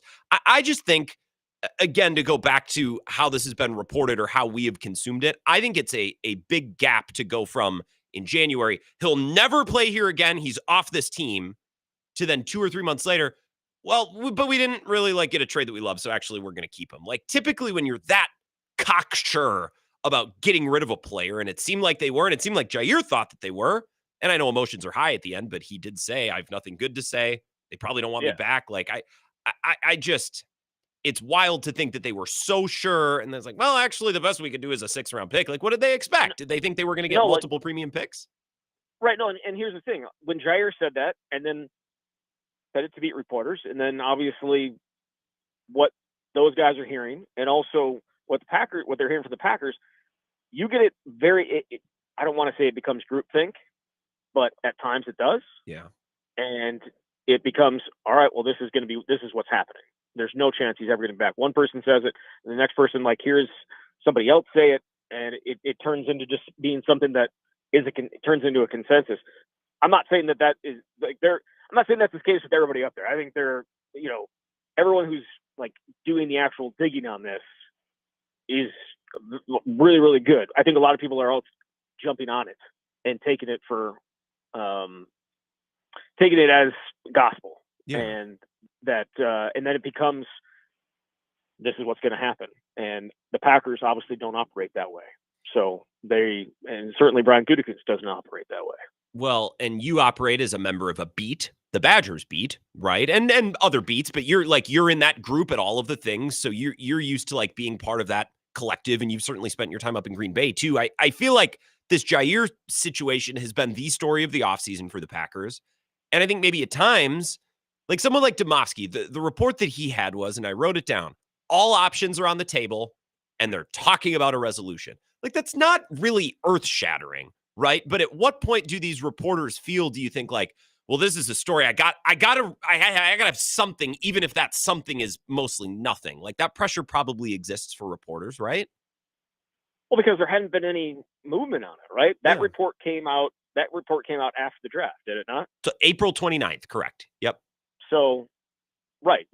If nothing happened during the draft, there was no movement during the draft, well, then you go searching and be like, all right, well, nothing happened during the draft. There's no draft pick. There's no trade at this point. What is the next step? What is happening in the situation that nothing got done, and that you didn't take a cornerback until the 7th round? There has to be some development here for some reason, and I think that's why Rob, looked back into it, and that's why Tom Silverstein looked back into it, and that's why a lot of reporters look back into it, because of the Packers' actions don't necessarily back up what we all thought, which was Jaire is done, and they maybe need some more bodies there. Now, again, they may feel the same way about their quarterback room that you do. and they may feel very, very comfortable that they don't necessarily need a lot of corners because they can play Evan Williams or Javon Bullard or Isaiah Simmons as their slot, their nickel, right? So maybe they don't think they need a bunch of corners. I would disagree with that, but I'm not saying they can't play those guys there. I'm just saying I don't think you want to go into it currently with this group just because we know what this division is and the receivers and the passing games the division has. You're asking for not asking for anything good if you go in this way and you get a guy or two hurt. Yeah. Well, and that's the thing. You drop one guy to injury or two guys to injury, and the thing can start to fall apart at that position really quickly. They do have a glut of safeties, and I think that's an important part of the equation. That gives them some flexibility. Zach Heilprin is here, our sports director. A couple Badgers things really quickly. Luke Fickell really has started to lean into saying grown-ass league, grown-ass man league. Like, this is his new thing. Why do you think – I mean, they got pushed around last year. And he got his clock cleaned physically, his team did, by Kirk Ferentz and Matt Rule, and I'm sure that's embarrassing. But I can't help but notice, like, man, every story, every interview, it's a grown-ass man league. It's a grown-ass man league, which is kind of funny because I do wonder what he expected he was getting into. Like, did he think this was the Pac-12 when he arrived? But I'm sure you've noticed that as well. What's your take on that? Well, no, it's funny you said. I was actually talking with Matt Bernstein today for a little thing that we're doing for the camp, and he brought that up himself. He goes, I love it. I love him saying that because that's what everybody wants it to be. That's what everybody wants Wisconsin to be. They want to be the people that are pushing people around, not the ones that are getting pushed around. And you're right. Everyone last year pushed them around for the most part. Yeah. For the most part, there were a few times where they were able to do it, but for the most part, they got pushed around. And so, what did they do this offseason? Well, they went out and got a offensive coordinator that runs an offense that wants to push people around. What is it? What did you call? What does he say? That you love so much? What's something about how tough the offense is, and like it's I don't know what something measured tenacity or whatever what it was. What did no you say it all the time. I can't remember what the. This is something I say all the time. Yes. You quoted him as it's irrelevant. That's he's Jeff Grimes' guy that wants to push people around, right? Okay, like sure. he wants his offense is one that wants to push people all over the place and dominate in the line of scrimmage. And we saw a bunch of weight added to the offensive lines. So that's one part of it, and then a whole bunch of guys on the defensive line added that are all over 300 pounds because they got pushed around last year. You get 300 and embarrassed by Iowa. They put up over 300 yards rushing on you. You knew they were rushing the ball and you couldn't stop it. So yes, they got embarrassed. So yeah, they went out and got some grown ass men, and we'll see if it's going to work. They've tried different things these first 2 years. Very little of it has worked. So they're kind of not turning back the clock in terms of the offense. It's still going to look a little bit different than it used to, but it's certainly going to be. It feels like a little more power run game and all that good stuff. But and defensively. If you were small up front 1 year, then you get big up front the next year, and we'll see if there's any difference. But the funny thing about it is Luke Fickell said, I think he told Pete Thamel that it's not about scheme, offensive or defensive. We just got worn down and we weren't tough enough. Yeah. And that's not great when you're going into year 3, you're still looking for an identity, and he thinks this is their identity. It's really, really tough to be sitting here and saying year 3, you're still looking for one. Now I'm confused. There's something that I say that Luke Fickell also says. No. Jeff Grimes and what he says about his offense. Maybe it wasn't you. I feel like it was because it was very sarcastic. So that's certainly you. That is certainly me.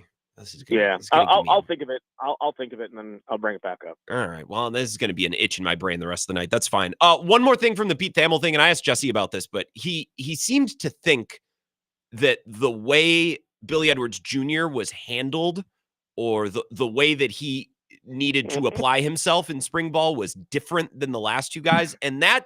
I asked Jesse about this, and Jesse kind of pushed back on the idea too. Is that accurate at all? Because I feel like the last two guys who came in were kind of crowned, and they've all been the guy when they arrived. How is this any different?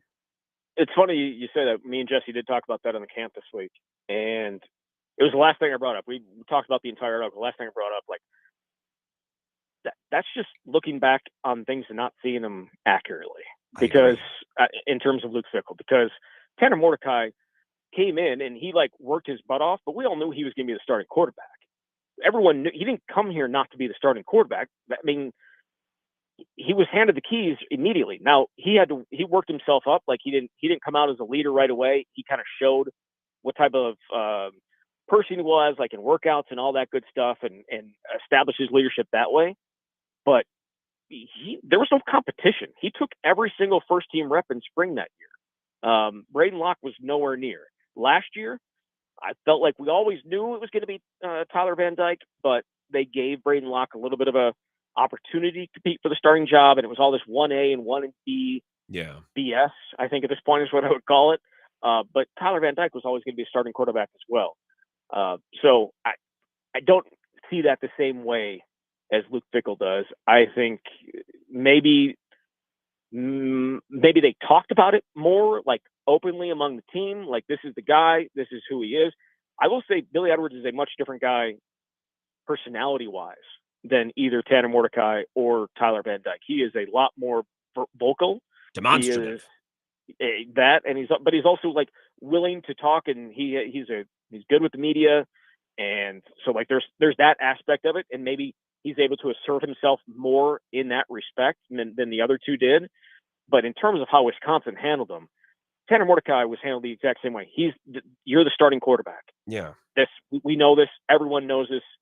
You don't need to tell anybody. That's what it is. And in pretty much the same way with Tyler Van Dyke last year.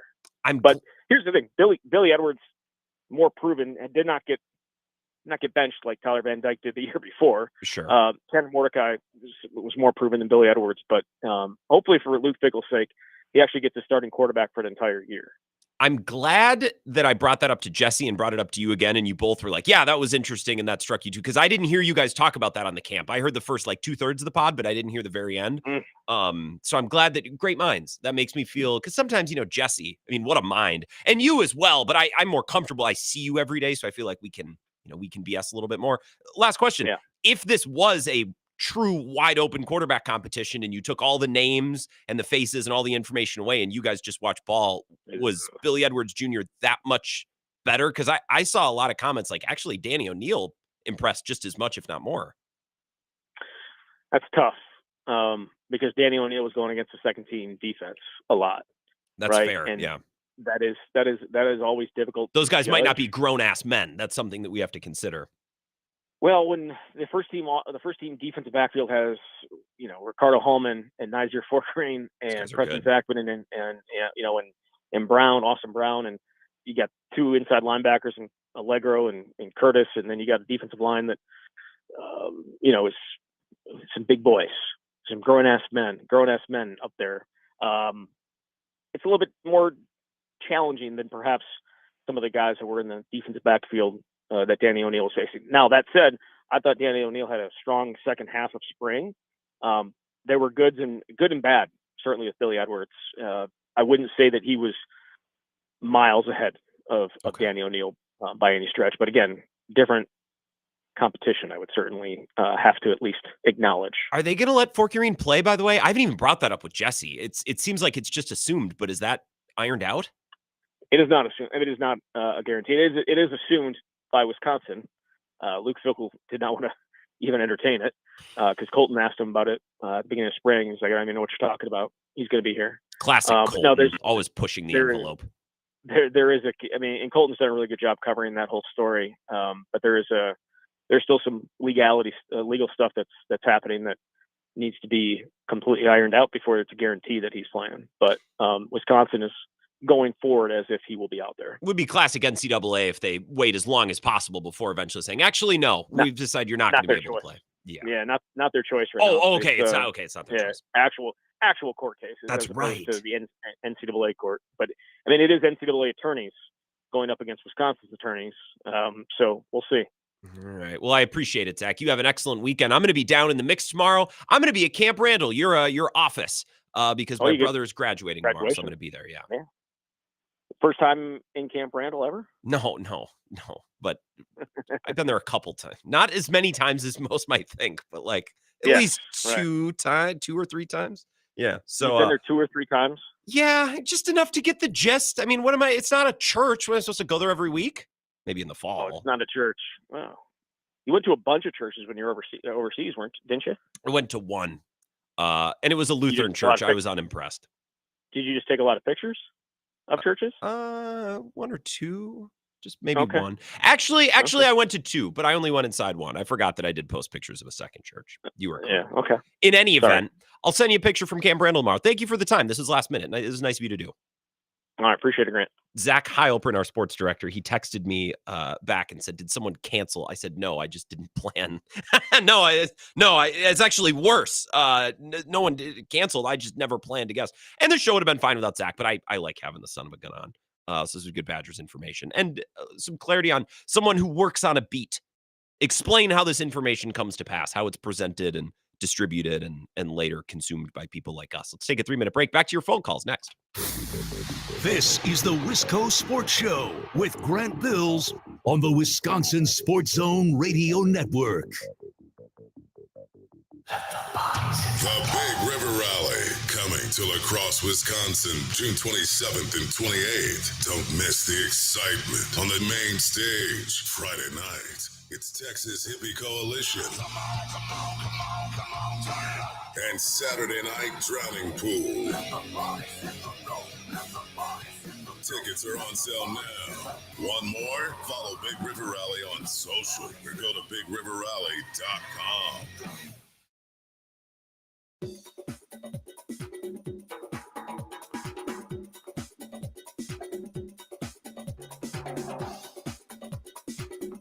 The Wisco Sports Show will resume in 3 minutes.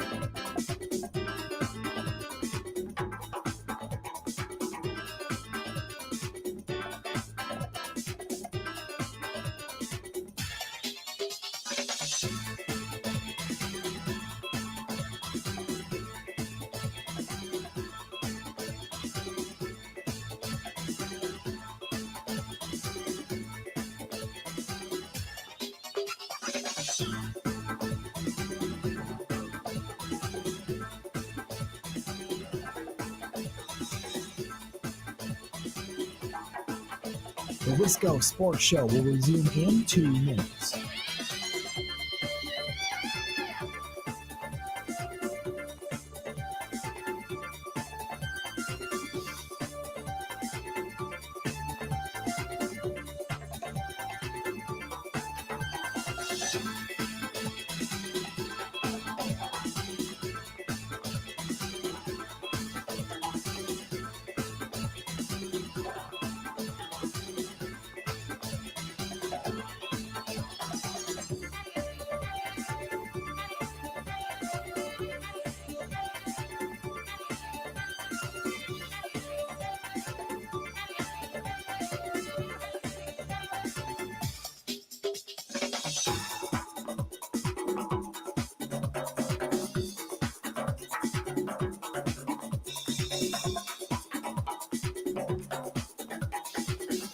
The Wisco Sports Show will resume in 1 minute.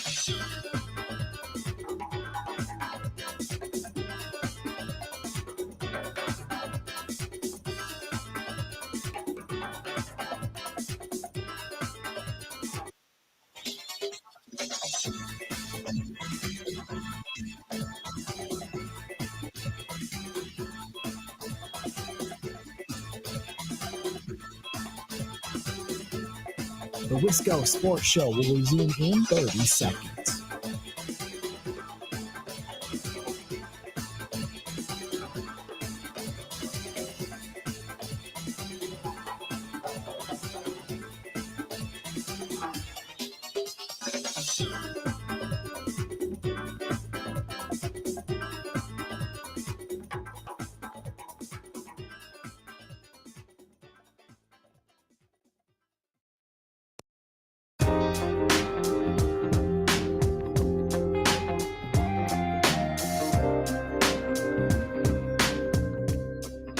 Wisco Sports Show, fins up. It's Friday. Appreciate you listening.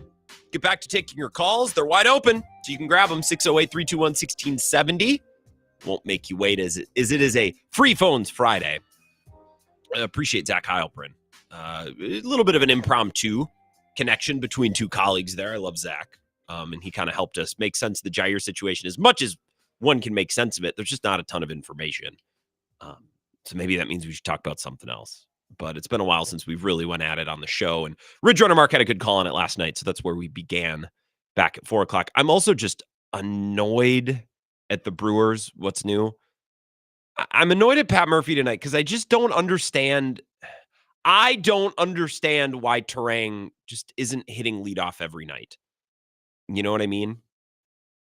Like, there's so few things on this team right now that are set in stone confidently. Terang hitting leadoff should be one of them. And I'm confused why it's not.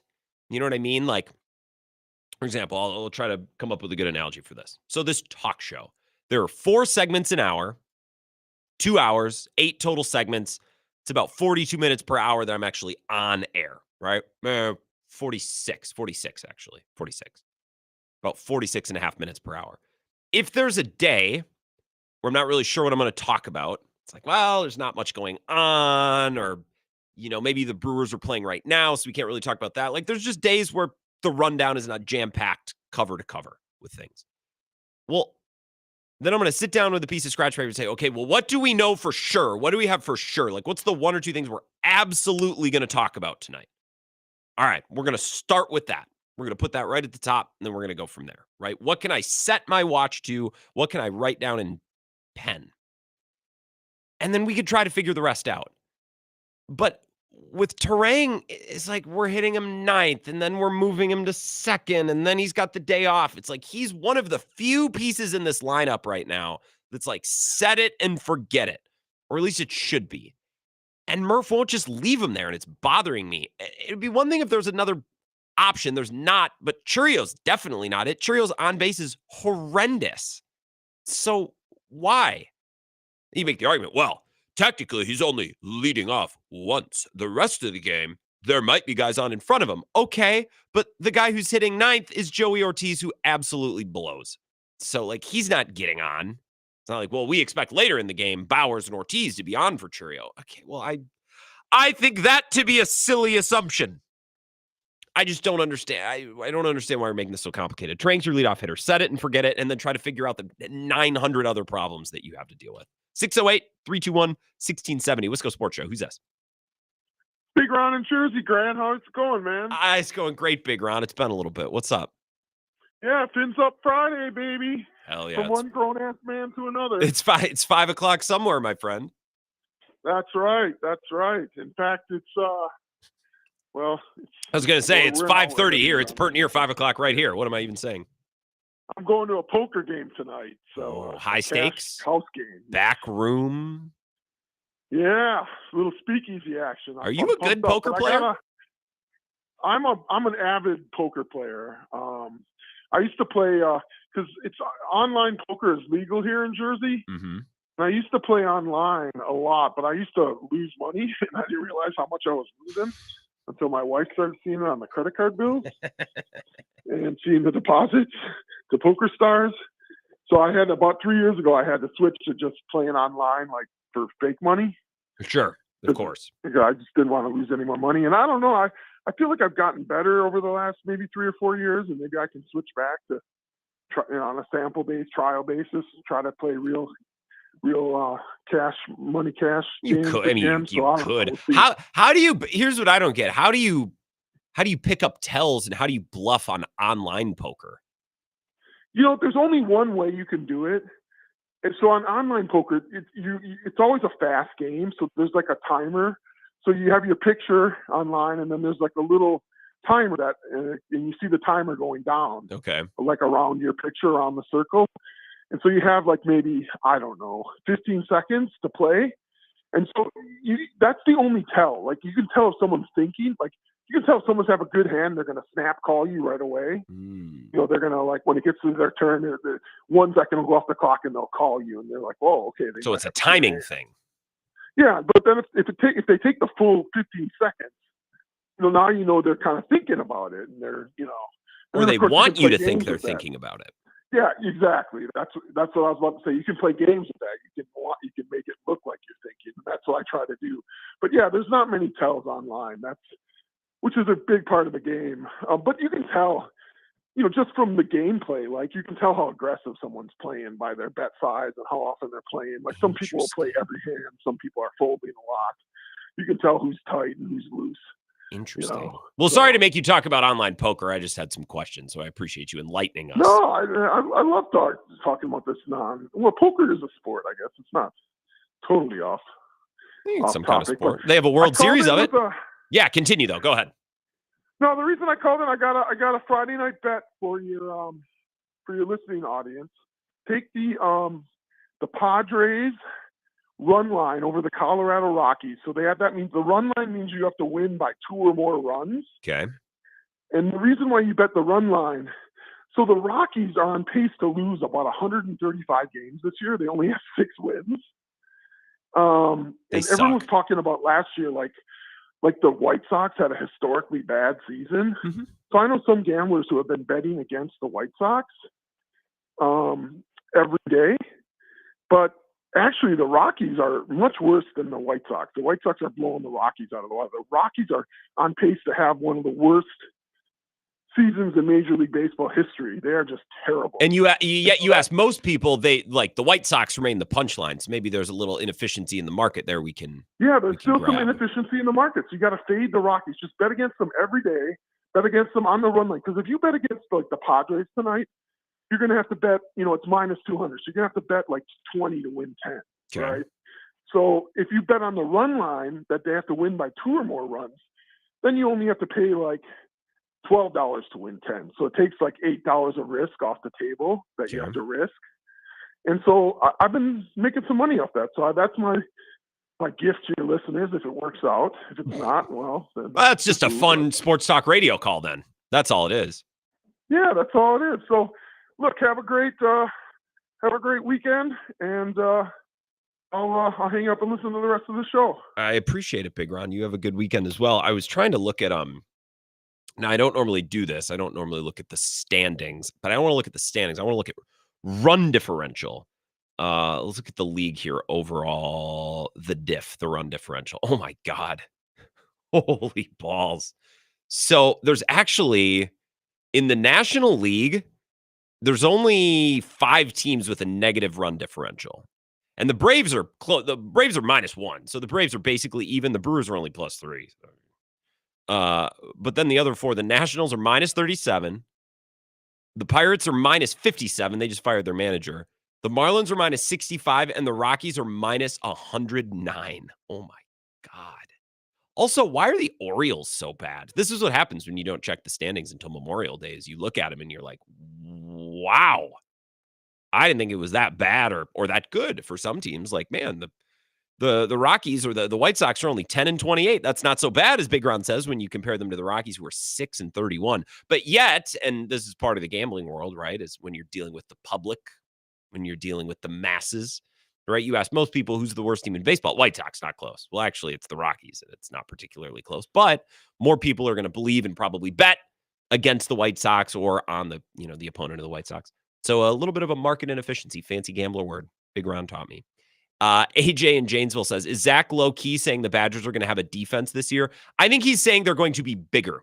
I don't know if that will amount to an actually good defense. We will see. Playing some of the best offenses in football all year long, so that could be a problem. Let's hope Nizier Forkereen's actually allowed to play, because the strength is their secondary, and Forkereen is not Ricardo Holman, but he's a big part of that.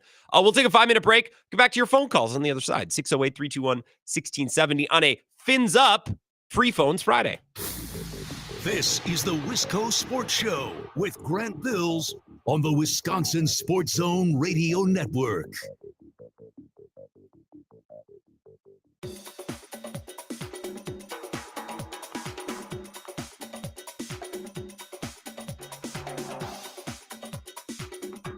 The Wisco Sports Show will resume in 5 minutes.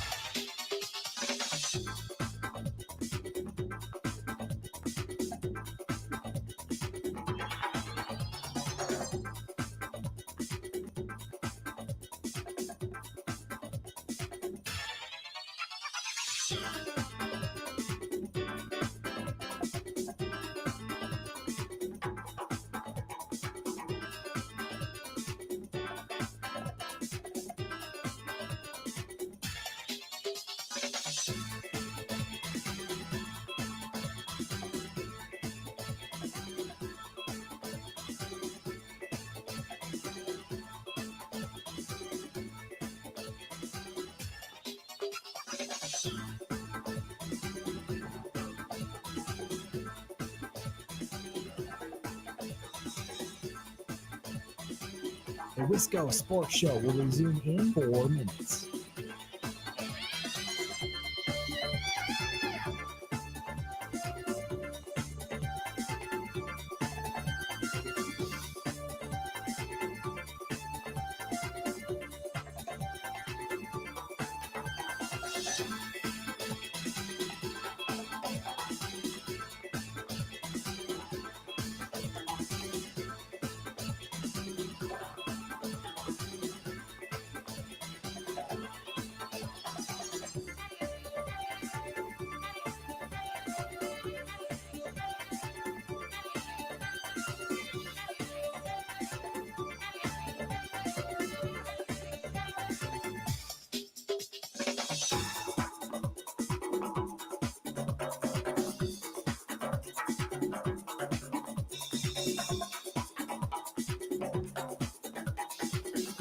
The Wisco Sports Show will resume in 3 minutes.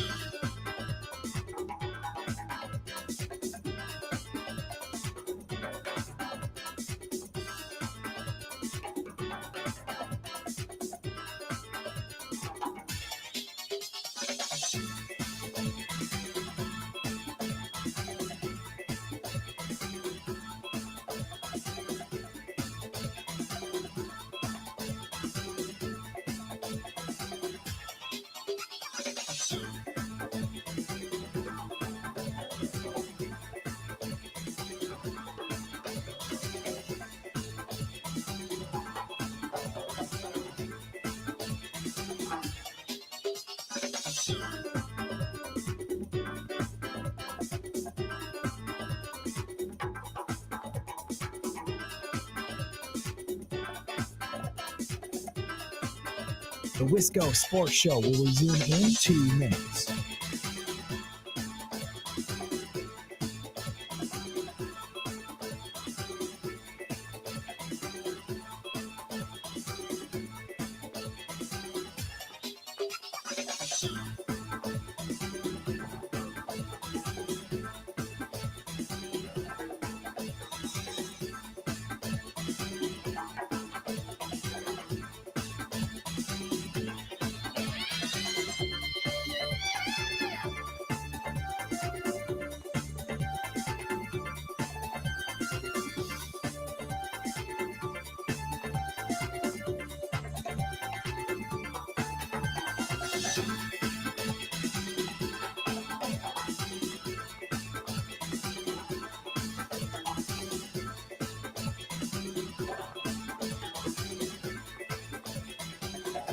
The Wisco Sports Show will resume in 1 minute.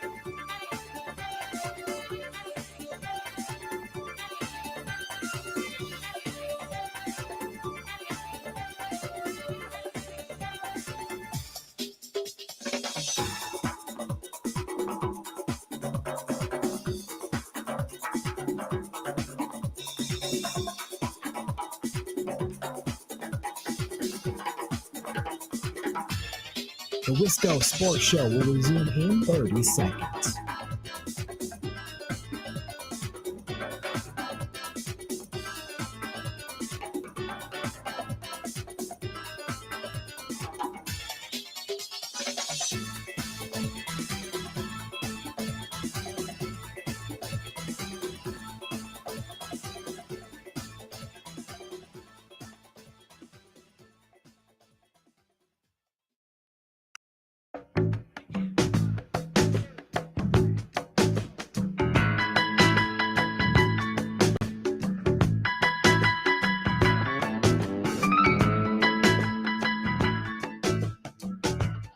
It's the Wisco Sports Show. A couple minutes left.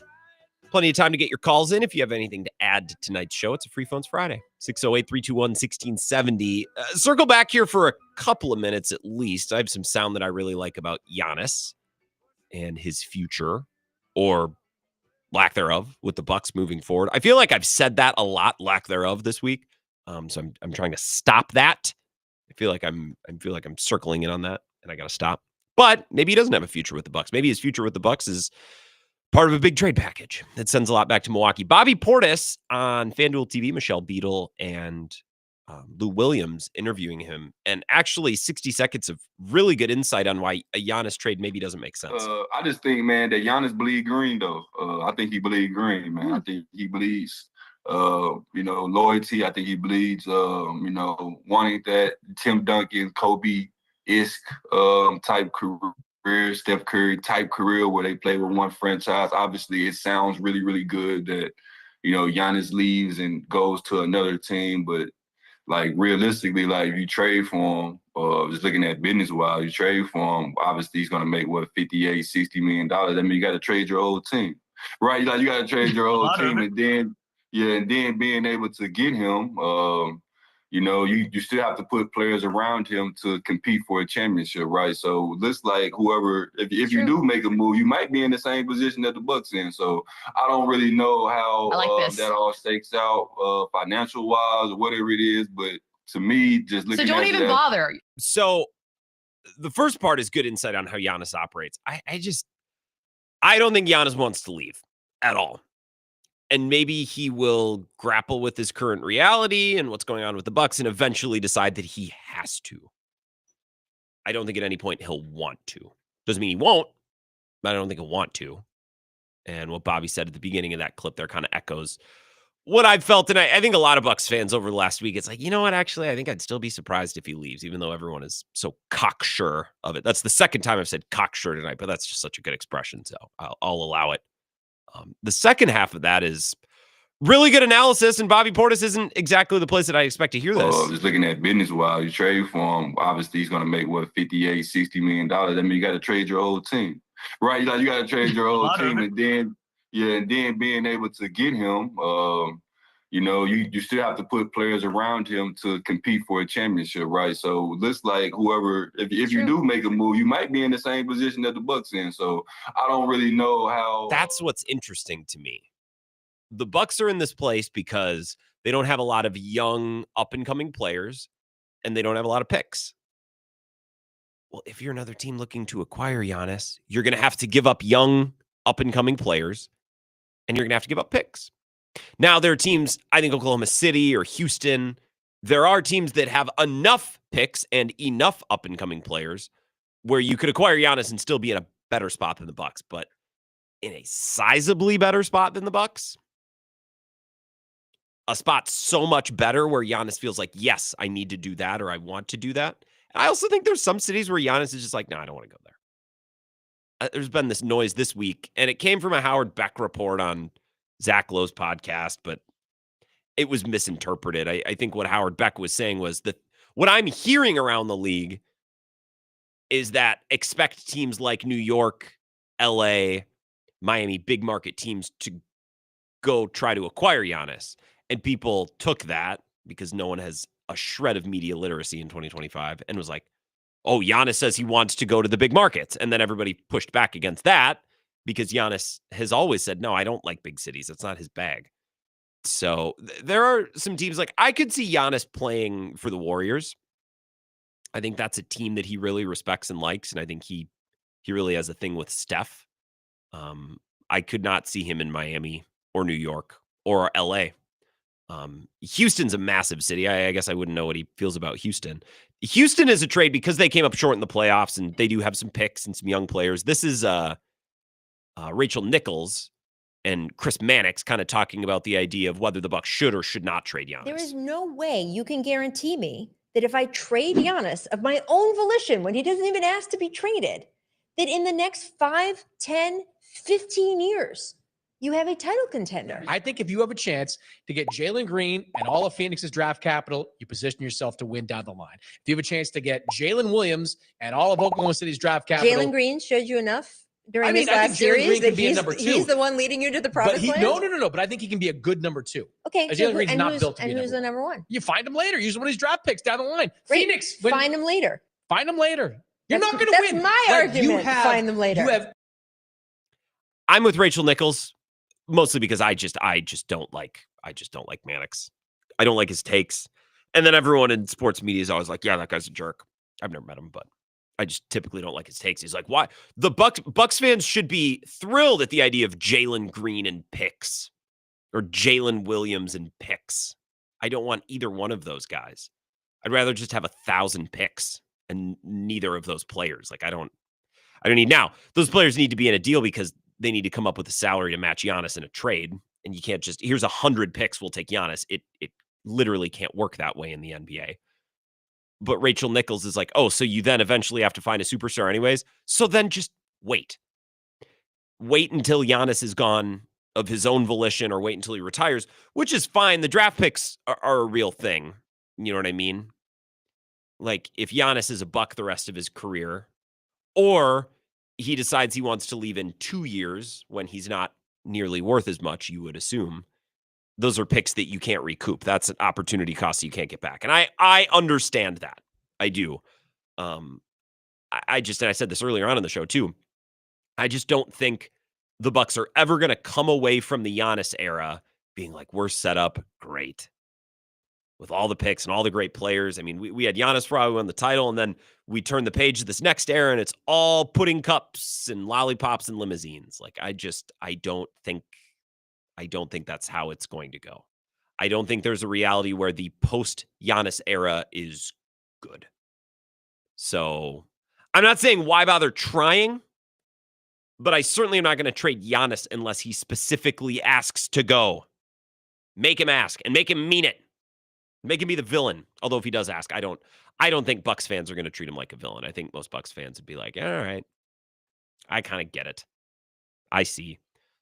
Text says, hey, Grant, Andrew in lacrosse. Just wanted to get your thoughts on the Brewers needing to make a splash trade like they did with Adames in 21. Do you know who they would go after? Would love to get your thoughts. I don't know who they'd go after. It's funny that the Adames trade, I love that the Adames trade has come up because I think I brought up the concept of an Adames trade. It might have even been before the season started, honestly, or in the first week or so of the season. And now, that's the frame of reference, or that's the idea that everyone wants to talk about. Yeah, I think if they want to compete for this division, which is probably their only way to make the playoffs this year, yeah, they're going to have to make some type of move like that because Ortiz is not it. And Durbin at third is not it. So you have Terang and Rhys Hoskins, who's playing pretty well. At this point, I would probably bet on them trading away Rhys Hoskins and being sellers with any other good or great pieces that they can sell off. That seems more likely. Now, the Brewers currently don't have their shortstop or third baseman of the future. If they think that guy is out there to be acquired, and like Willy Adames, he would be around for 4 years, then go get that guy. But don't make that trade just for this year, because I think this team has too many issues. So, and the Brewers wouldn't do that, right? They're not a team that does rentals. They'll make a trade, they'll go make an addition, but it's got to be someone who's controllable or on a team-friendly deal or something, or someone that they're willing to extend. It's not just going to be a Band-Aid. They're not going to trade for a Band-Aid for this year. And you'd say, what about Quinn Priester? Well, I agree, but Quinn Priester, unfortunately, is going to be here a while. There's some team control there. It's not like they're just renting him for a year. 608-321-1670. If you would like to join the show, I'll have some time for your phone calls on the other side of this break to wrap up a free phones and a Fins Up Friday. This is the Wisco Sports Show with Grant Bills on the Wisconsin Sports Zone Radio Network.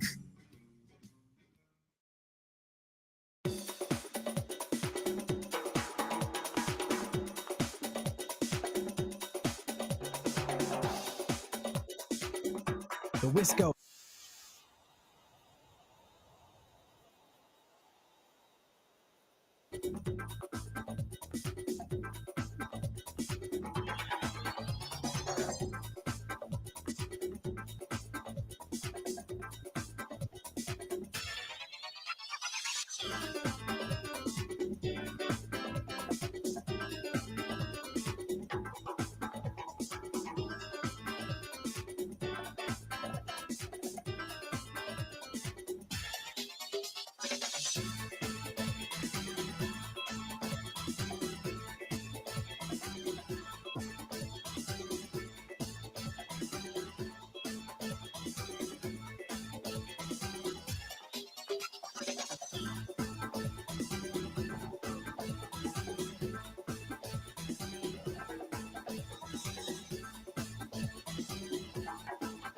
The Wisco Sports Show will resume in 2 minutes.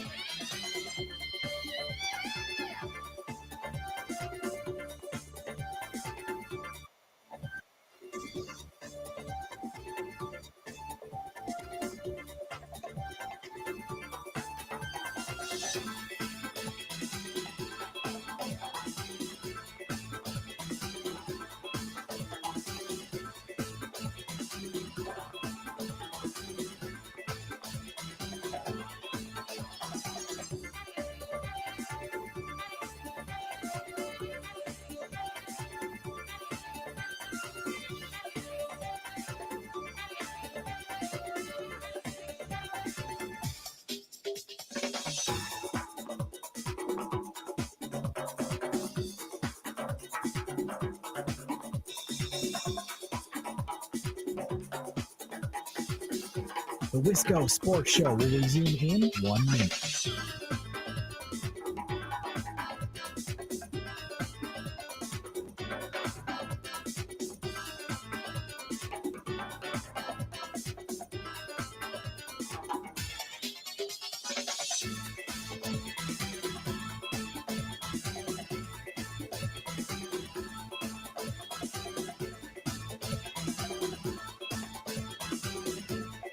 The Wisco Sports Show will resume in 30 seconds.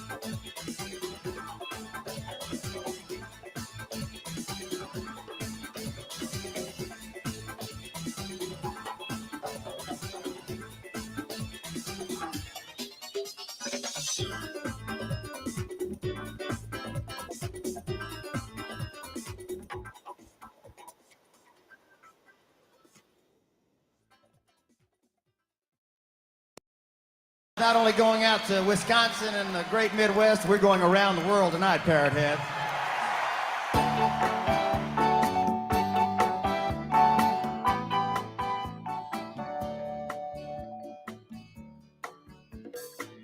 Last segment of the Wisco Sports Show. Fins up. It's Friday.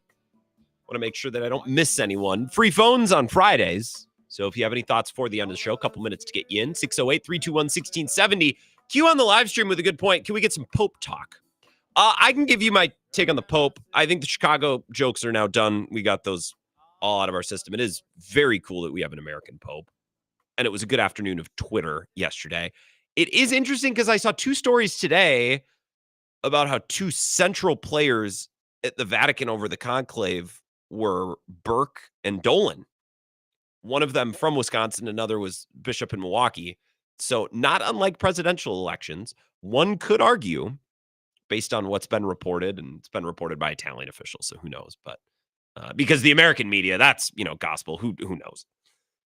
And that's not a political statement on the state of media. Just move on. Forget I said anything. It's very interesting. Wisconsin often decides the presidency or plays a large role, and might have just done the same with the Pope as well. Leo Burke and Timothy Dolan. He had one more in him.